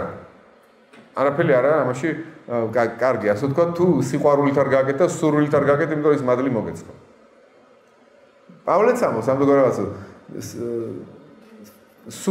როგორ ვთქვა რომ რწმენის რომ ვეწამოკიდეცო და სიყვარული არ გქონდესო არაფერი არა ვარო აი მადლის თანამოქმედებაზეა ლაპარაკი ხო რაღაც იონე გორპერი ფიქრობს რომ მადლთან თუ არ თანამშრომლობ და თანამოქმედებ თვითონ ჩემით გაკეთებული რაღაცა ასე ვთქვათ ვაიძულო ჩემ თავს უბედური ვიქნები ასე ვთქვათ ბედნიერი უნდა ვიყო ბედნიერი მაშინ ვიქნები როცა ოქროს კოვზი მომცეს და მე შევძელი დავთმო ეს ხის კოვზი ასე მეტაფორებია რა გამოდაბრიელია როგორც ასეთ სიტყვებს მოუწოდებს საქართველოს ასეთ რაღაცას გამომხიზნის საქართველო სამყაროს ახალი სამყაროს ასე ვთქვათ ანტიქრისტე მოვლენა სამყაროს საქართველოს სიყვარულმა გადაარჩინოს აი როგორ ფიქრობთ ანტიქრისტე მოვა არ მოვა როგორ ფიქრობთ ბიბლიურად ხო არის ეს აპოკალიფსი ხო ბიბლიურად ბიბლია არის ბიბლია ასწავლის დასაწყის და დასასრულს არა ანუ ისტორიას ექნება ბოლო და ისტორიის ბოლოში აღწერილი ეს კატაკლიზმები ეს დევნა ქრისტიანების ანტიქრისტეს მოსვლა მაგრამ ბიბლია ამავე დროს გეუბნება ეს უცნაურ რაღაცას როცა მათეს სახარებაში იესო ლაპარაკობს აი ამ სამყაროს აღსასრულზე უცებ ეს რამეს ეუბნება ეს თაობა არ წავა სანამ ეს ყველაფერი არ მოხდება არ წავიდა ის თაობა პირველ საუკუნეში და მოხდა მაგრამ რა გაგებით უთხრა მაშინ მოატყუა იმ გაგებით უთხრა რომ ნუ იფიქრებ შენ რომ აღსასრული სამყაროსი როდის იქნება 5700 წელს თუ 3200 წელს თუ რაღაცა ეს ჩვენ მიუწვდომელია ჩვენც ეს ვიცოდეთ მაგრამ შენი აპოკალიფსი იქნება ამ შენიო ცხოვრებაში. იმიტომ არანაკლებ მოგიწევს დილემების ცხოვრება, კეთილსა და ბოროტ შორის არჩევანი, მარდილსა და დროით შორის არჩევანი. ზუსტად იგივე ინტენსივობით მოგიწევს ამის გაკეთება, როგორც იმ ბოლო ისტორიის ხალხს. იმათ უპირატესობა შენთან არ ექნება. შენ ზუსტად ისევე ინტენსიურად უნდა დაუპირისპირდე მოგიწევს დაპირისპირება ბოროტებასთან, როგორც იმას. იგივე დილემების წინაშე აღმოჩნდები, როგორც ისინი. არაფრით ნაკლები და არც ის არაფრით მეტი. ამიტომ ყველა გადავიტანთ იმას, რაც უკანასკნელი ადამიანი გადაიტანა. რა ადამიანები ვართ? ამიტომ თითოეულ ეპოქაში, თითოეულ თაობაში ზუსტად ის მოხდება და ხდება, რაც ქვეყნის ასრული დროს მოხდება და მოხდება. რაც აქამდე მომხდარა. ყველგან არის იგივე ინტენსივობის დაპირისპირება კეთილსა და ბოროტ შორის და დაპირისპირების ეს სივრცე კი ადამიანის გულია. როგორც დოსტოევსკი ამბობს. პირველ რიგში ძალიან დიდი მადლობა ძალიან საინტერესო შეხვედრისთვის.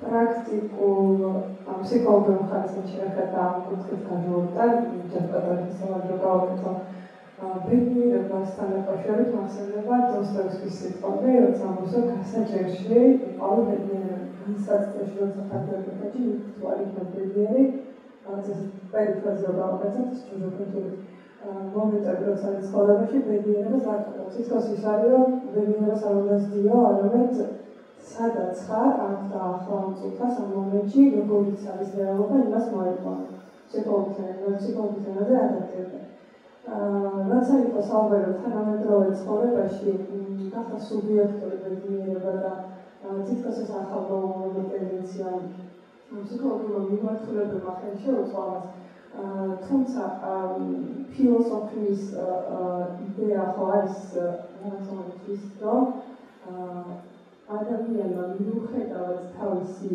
სირთულეებისა მოახდინოს საკუთარი პოტენციალის გახსნა და აი რაც არ უნდა იყოს გარემო პირობები თუნდაც წერანდობით ფასოშოროთ სირთულის და აპოკალიფსური მომენტების მოხდეს გაცხადება და რეალიზაცია საკუთარი პოტენციალის უნარს და ამ დროს როცა შეგაგეს დასწრების მოახდინე გაქვს დაჯერება წმენა ხარ ბედნიერი და ის ჰედონისტური ჭარბებში სიხარული აუცილებელია თქონდა სიამოვნება ხო არის უბრალოდ ეს უნდა იყოს და ამასთან ერთად ეს ინსაიტი ან გაცხადება ბედნიერებას სულ გასწევს და ტკივილები არის პარალელურად შემავსებელი ანუ არ არის საზიანო რომ იყო ბედნიერი ეს გაიცონა ცენტრმა კითხვაშას ან ტკივილში გასაჭირში უფრო შეიძლება მოხდინო რეალიზაცია განვითარების შემდეგ ეტაპზე გადასვლა ვიდრე სიხარული აი დროებითი და არ არის ბედნიერება ერთობლიობა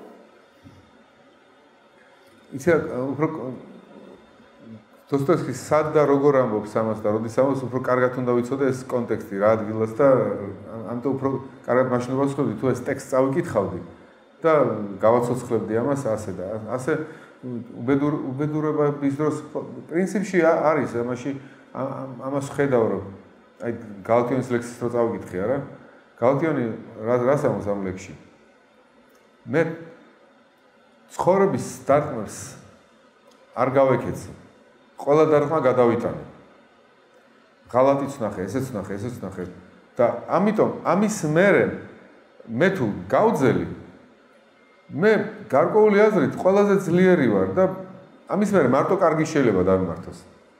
იმიტომ რომ იმედი უიმედოთ რაყანაო რომ ამიტომ უიმედოს რომ კარგი დავიმართო, მე კარგიც იქნება.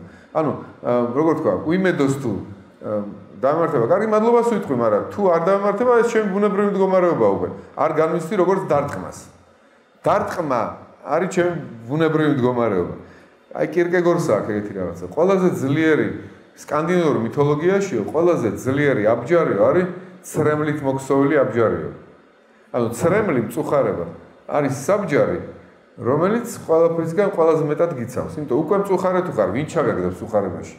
უკვე იქ ხარ. ამის მერე მარტო კარგი ხდება და ამ აგებით ხო ყველა ძლიერი აბჯარი გაქვს. დაგწყევლა დაუშვათ ვიღაცამ, არ ვიცი. ვიღაცამ ჯადოქარმა დაგწყევლა. მერე რა? მე ცრემლიანი აბჯარი ვარ. შენ იმიტომ დამწყევრო ცრემლიანი გავხდე, უკვე ცრემლიანი ვარ. შენ დაწყება არაფერი არაა ჩემთვის.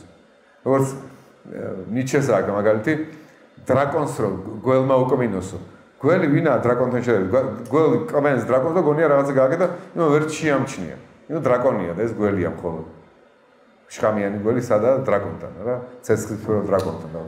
რაც ამდაგარი იდეა რომ შენ თუ შეძელი ტკივილის გადატანა ეს გაძლიერებს და მე გარკვეული აზრით ხო ძლიერებაში ხო ბედნიერებასაც უფრო მართავ მე ბედნიერებასაც იღებ მადლიერებით მაგრამ ბედნიერება არ ხდება შენთვის ლაიტმოტივი ცხოვრების როგორ თქვა არ მისდევ მას და თუ არ აგებ უბედურად ვზნობ თავს და რავი რაც უნდა თავი თავი მომიკლა ესე არ ახარ აი ესა კირკეგორის იდეა რომ ადამიანი რომელიც აი ამ დრომარ გალაქტიონის მდგომარეობას აი კირკეგორული მომენტია აქაც ხო ადამიანი რომელიც მიაღწევს ამ მდგომარეობას აი უარ სიტყვის აი ყველაფერზე ყველა ამ ქვეყნის ორ ბედნიერებაზე გაიწნა და დიდი უარყოფის რაინდად იქცევა ასე ვთქვა მე რწმენა რა არის კირკეგორისთვის ამ ნაბიჯს რო გადადგავ ყველაფერი რაც აქამდე ბედნიერების წყარო მიგაშთა და ნახავ ის გამაწმილებელი იყო და ამიტომ მოიცილე ყველაფერი და შენ თავი დაიყენე ასე ვთქვათ რაც როგორც ბერები იტყვიან უარს ყველაფერზე ასეთი გახდი მაგრამ უცებ კირკეგორი ამის მერე რწმენის ნაბიჯი არის რა რომ შენ ეს ყველაფერი უკან მიიღო მაგრამ ახალ დონეზე როგორც ამის გამწირავე ამიტომ გაქვს მაგრამ გაქვს როგორც არა გაქვს როგორც პავლე ამბობს ხო ისე გქონდეს თვითონ არ გქონდეს დავუშვათ გაქვს სიმდიდრე, მაგრამ ამ სიმდიდრეს ისე გაქვს, რომელიც ეს სიმდიდრე უკვე უარყოფილი გქონდა. უკვე უარყოფილი გაქვს, მაგრამ თუ გაქვს სიმდიდრე, პრობლემა არ არის, გაქვს უკვე და მორჩა. დავუშვათ, ყავს კარგი მეგობარი, მაგრამ იცი ღალატი არსებობს, ყველაფერი მოცილებული გქონდა, მაგრამ კარგი მეგობარი აფასებს შენ მეგობარს და მეგობართან მეგობრობ და ძალიან მადლიერი ხარ, რომ მეგობარი ყავს, მაგრამ იცი რომ ეს უარყოფილი გქონდა ყველაფერი. ამ დიდი უარყოფის რაინდი იყავი, ხარ წმენის რაინდი ხარ, მაგრამ ამ კაიცოლი გყავს, კი ბატონო, ისე გყავს, თითქოს არ გყავს, იმიტომ რომ აქამდე ესეც დათმობილი გქონდა. ყველაფერი მადლიერებით ხელმეორედ მიღებული და ხარ წმენის რაინდი. ამდაგვარი იდეაა რაღაც. მაგრამ ისევ ეს ადვილია თქმა, მაგრამ აი გამოცდილებითია. ამიტომ კირკეგორის რო კითხულობ, ისე წერს ამ ყველაფერს, რომ შენს გაგდებს ამ გამოცდილებაში.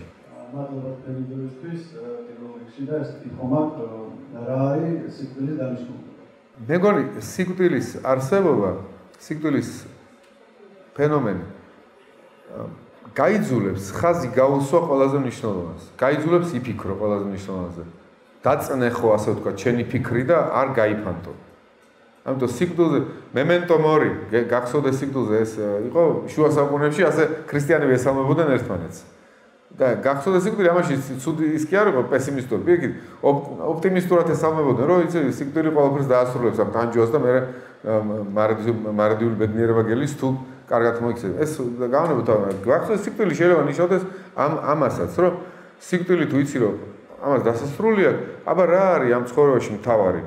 და გაიძულებს ეს ფენომენი ამაზე იფიქრო. გახსოვდა დოჩანაშვილის სამოსელ პირველში არის ერთი წინამძღვარი, რომელიც არის უშიშარი და რაღაც ესეთი თავისი ჯარისკაცების სამაგალითოა და შთამაგონებელი და მოკლედ გალავნებს იღებს ქალაქების და ერთხელ ერთ-ერთი გამარჯვებული ბრძოლის მერე გაიხარებენ, წყალს დალევენ დიდი ხნის მწყურვალები და მოკლედ იშვებენ და შვებაში არიან და ერთ-ერთი თქმის, სიკვდილი რო არ იყოსო და ეს წინამძღვარი რა სიკვდილი რო არ იყოსო, სიკვდილი არ იყოსო, არც იქნებოდა ხდალი და გამბედავიო, არ იქნებოდა ეს კეთილი და ბოროტიო, აი ყველაფერი დაიკარგებოდა სიკვდილი რო არ იყოსო. სიკვდილი აი ამძაფრებს ამ ხედვას და ფიქრებს რა არის კეთილი, რა არის ბოროტი, რა არის ღირსეული, უღირსი, რა არის თავისუფლება, რა არის მონობა და ამიტომ სიკვდილის გაგება მე კონცენტრირებულ ცხოვრებას და კარგი გაგებით. ხო, არის შეინარჩუნო ის, რაც ნამდვილი ფასობაა. ალბათ ეს არის, თუმცა ბევრი სლაპარაკი შეიძლება.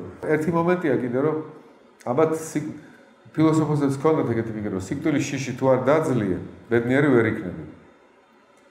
ამიტომ დიდი ფილოსოფოსები, პლატონიც, სტოელები, ეპიკურები, ყველანი ფიქრობენ აი სიკვდილის შიში, ხო? სიკვდილის შიში შფოთი შეაქვს შენში და ეს შფოთი ბედნიერებას უშლის ხელს. და მეტიც სიკვდილის შიშის გამო შეიძლება ბოლომდე კეთილი არ იყო. იმიტომ რომ მიყვები სიკეთეს, მაგრამ რაღაც მომენტში ხედავ რომ ამ სიკეთის მიყოლა შეიძლება რისკია ცხოვრებისთვის და შეწყვიტე ეს. და გამოდის ჯერ თავისუფალი არ ახარ. აი ერთ მაგალითს მოგიყვანთ დეკარტეს.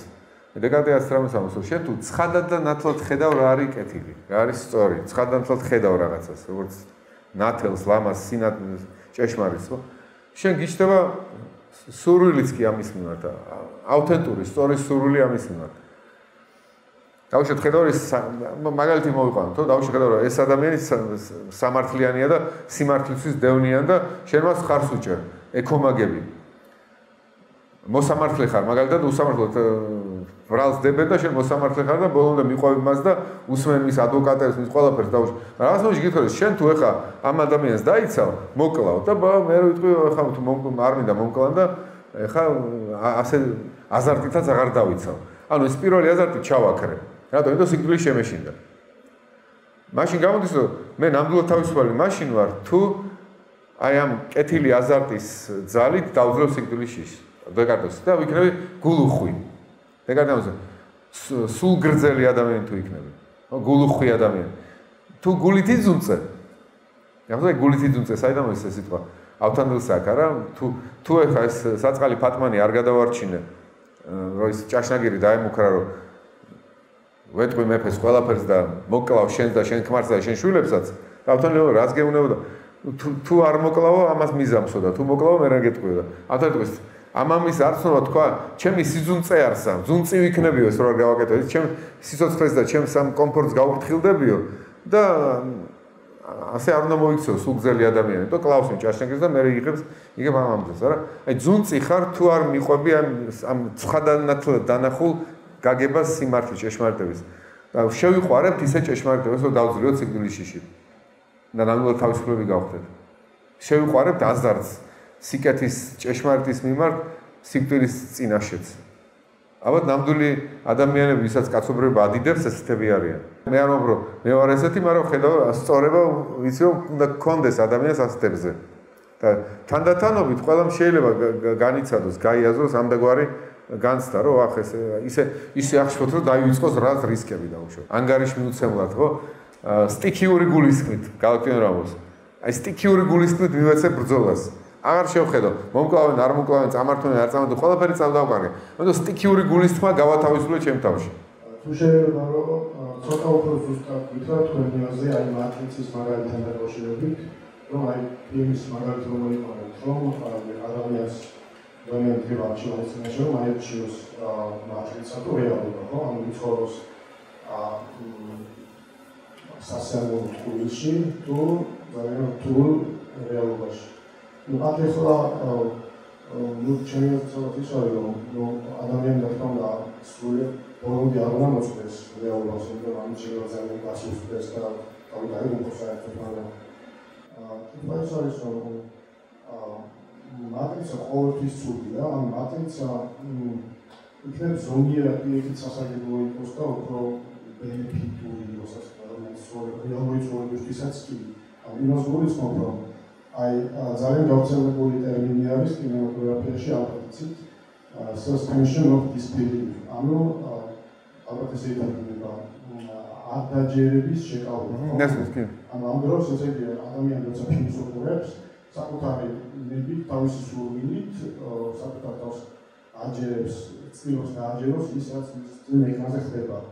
ანუ ის ცდილობს შეერკავოს თავისი კეთილი აზროვნება ამ გამოსახულებებთან დაკავშირებით და ამას იმისთვის აკეთებს, რომ მიიღოს რაღაც გარკვეული სიამოვნებანი და ხელოვნებისგან რაღაც ფილმი, თუნდაც ეს ცდილობს, რომ უფრო შევიდეს იმ ტყუილში ცხოვროს. ტექნიკურად ეს ტყუილია, მაგრამ ამ ტყუილში ცხოვრებით მან შეიძლება გარკვეული ცოდნა მიიღოს, გარკვეული გამოცდილება რაღაც მხრივ რაღაცაში თუნდაც დაეხმაროს ეს თუნდაც რეალურ ცხოვრებაში მერე.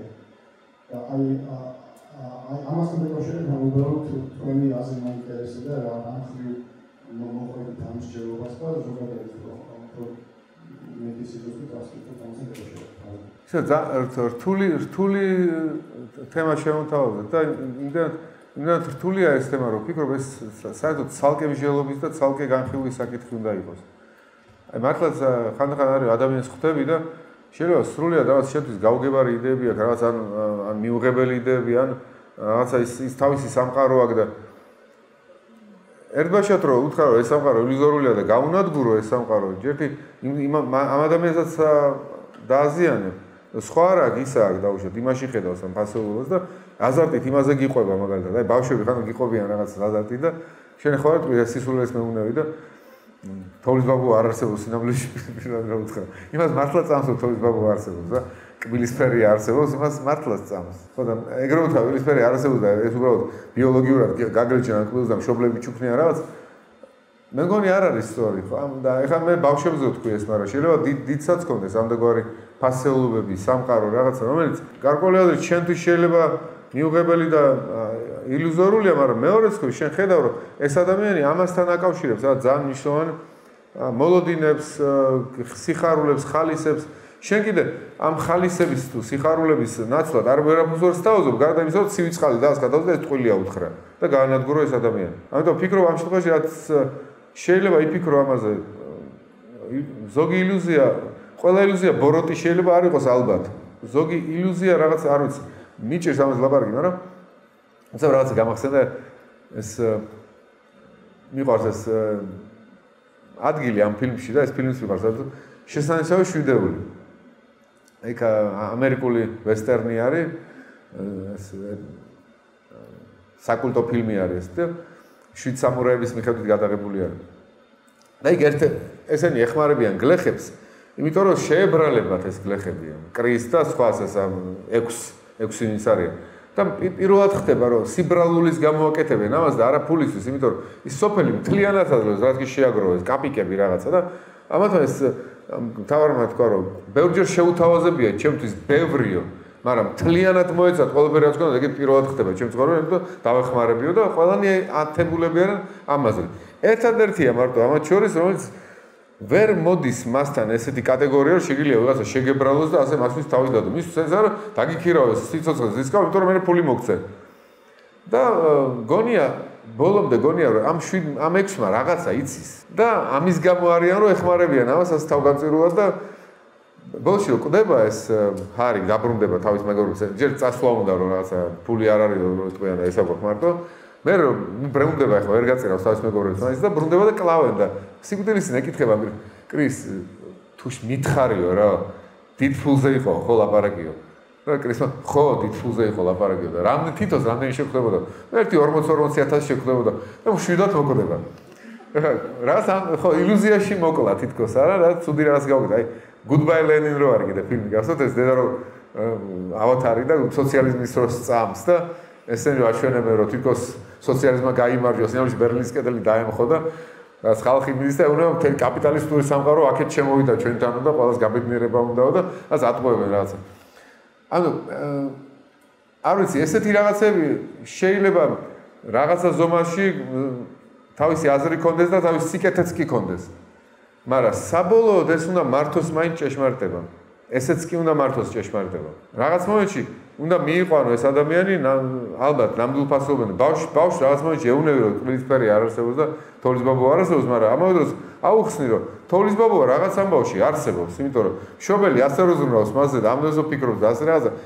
ეს სიყვარულია თოვლის ბაბუა. ანუ ამ გაგებით არსებობს რაღაცა ამდაგვარი. ანუ ერთი ჩამოკი არ გაუნადგურო, პირიქით ჩაუნაცვლო უფრო ნამდვილით ასე თქვა. ამ გაგებით კი, მაგრამ თუმცა თემა იმდენად რთულია, რომ ჩემი მაგალითები შეიძლება არც ისე ადეკვატური იყო და ამას ცალკე განხილვა და ცალკე ლიტერატურის კითხვა ჭირდება. გამარჯობა.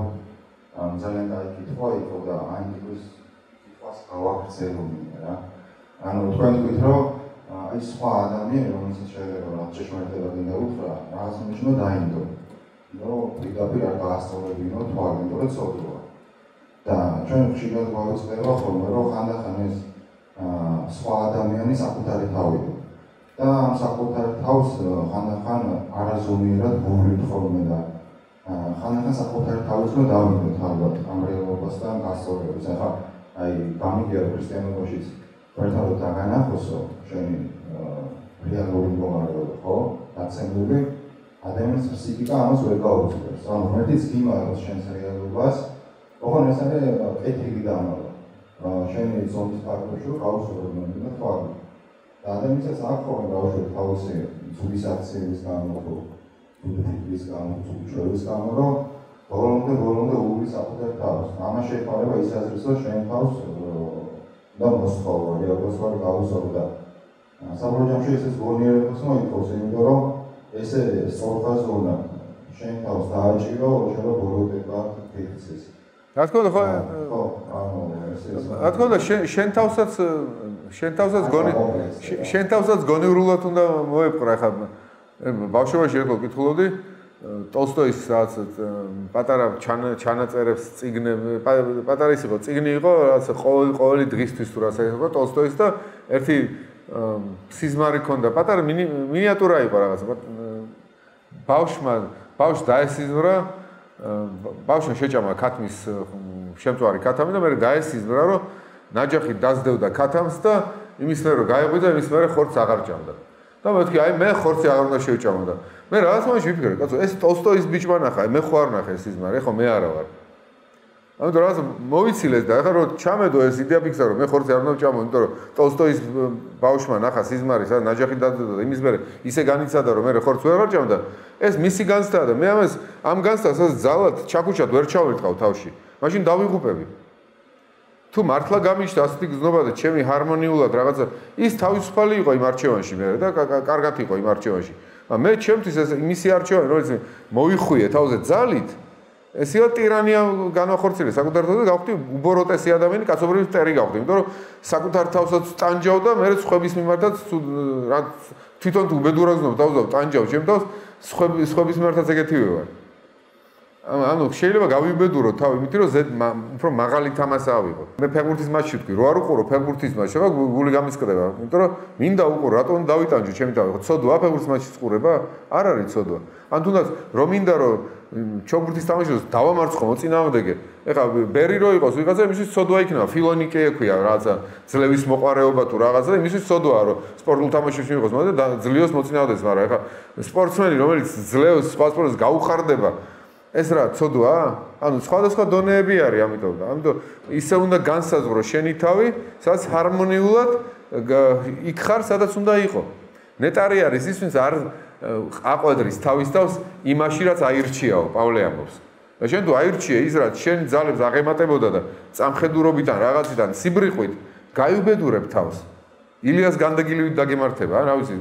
არა, უცებია რომ მუსიკაში გაუშვან ადამიანი, ვისაც არ უნდა ეს მუსიკა და სოლფეჯიოში ტანჯეს 10 წელი და მე გახდა საშუალო მუსიკოსი და სულ ფიქრობდა, გავხტარიყავი კალათბურთელი და რა გაიქნებოდა და რაღაცა მართლა გულით ვიქნებოდი კალათბურთელი და ახლა კი ვარ საშუალო დონის მუსიკოსი 10 წელი ძალით დამთავრებინე, სადაც ამდაგვარი. ანუ ყველაფერში აი ხალისის პოვნა დიდი ხელოვნება შენი პირადი ხალისი იპოვნო ცხოვრების და იმაში დაიხარჯო რაღაცა მე ცოდვაში არ უნდა იპოვო ხალისი ერთ-ერთი თორე არის რაღაცა მოცემულობები რაც შეიძლება ვიღაც ნეტაროგისნოსის ცოდვაც კი იყოს მაგრამ შენთვის ეს მისაღებია და სწორი არის რომ ამას მისდევ ღმერთი ამის მოწინააღმდეგე არ არის და არ სოდავ როცა ამას აკეთებ ცოდვა არ უნდა გააკეთო მაგრამ რაღაცა სივრცეებია შემოქმედებითობის ცხოვრების რაც გახალისებს და გაბედნიერებს ეგეთი თუ ხარ სხვისთვისაც ეგეთი ხარ თვალებში ხალისი არ უნდა ჩაგიქრას მოკლედ ბავშვით იყავ ეს უნდა იყოს თორე ერთხმა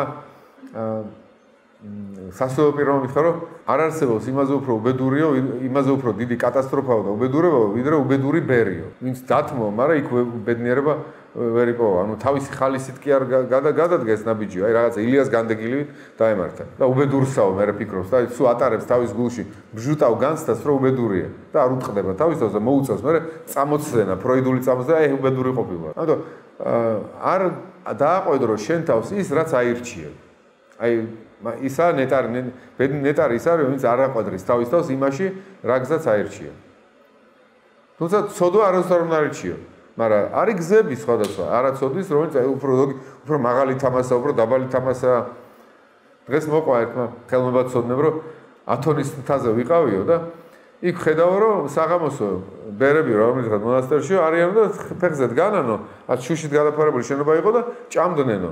და ვიფიქრე რომ ესენი რატო ჭამენო ცალკე. ეს სპეციალურად არის გაკეთებულიო რომ ისინი ვინც ვერ ითმენენო, ჭამიდან ჭამამდეო რაღაცა და რომ ჩუმად არ ჭამონ, მას ერთად იყვნენო. ამათთვის არის დაშვებულიო ესეთი რაღაცა. ანუ როგორ თქვა, ზედმეტად არ ტანჯავენ რა, ანუ დაიტანჯები, ასკეტური ცნებებიც არსებობსო, ანუ. ნუ ზედმეტად დაიტანჯი თავი და რაღაცა. არა, ასკეტიზმის შეიძლება ცნება იყოს. მხიარულება როგორ არ დაკარგვა, ანუ ეს ბავშვი იყავი, ალბათ აქაც არის ეს ბავშვი იყავი.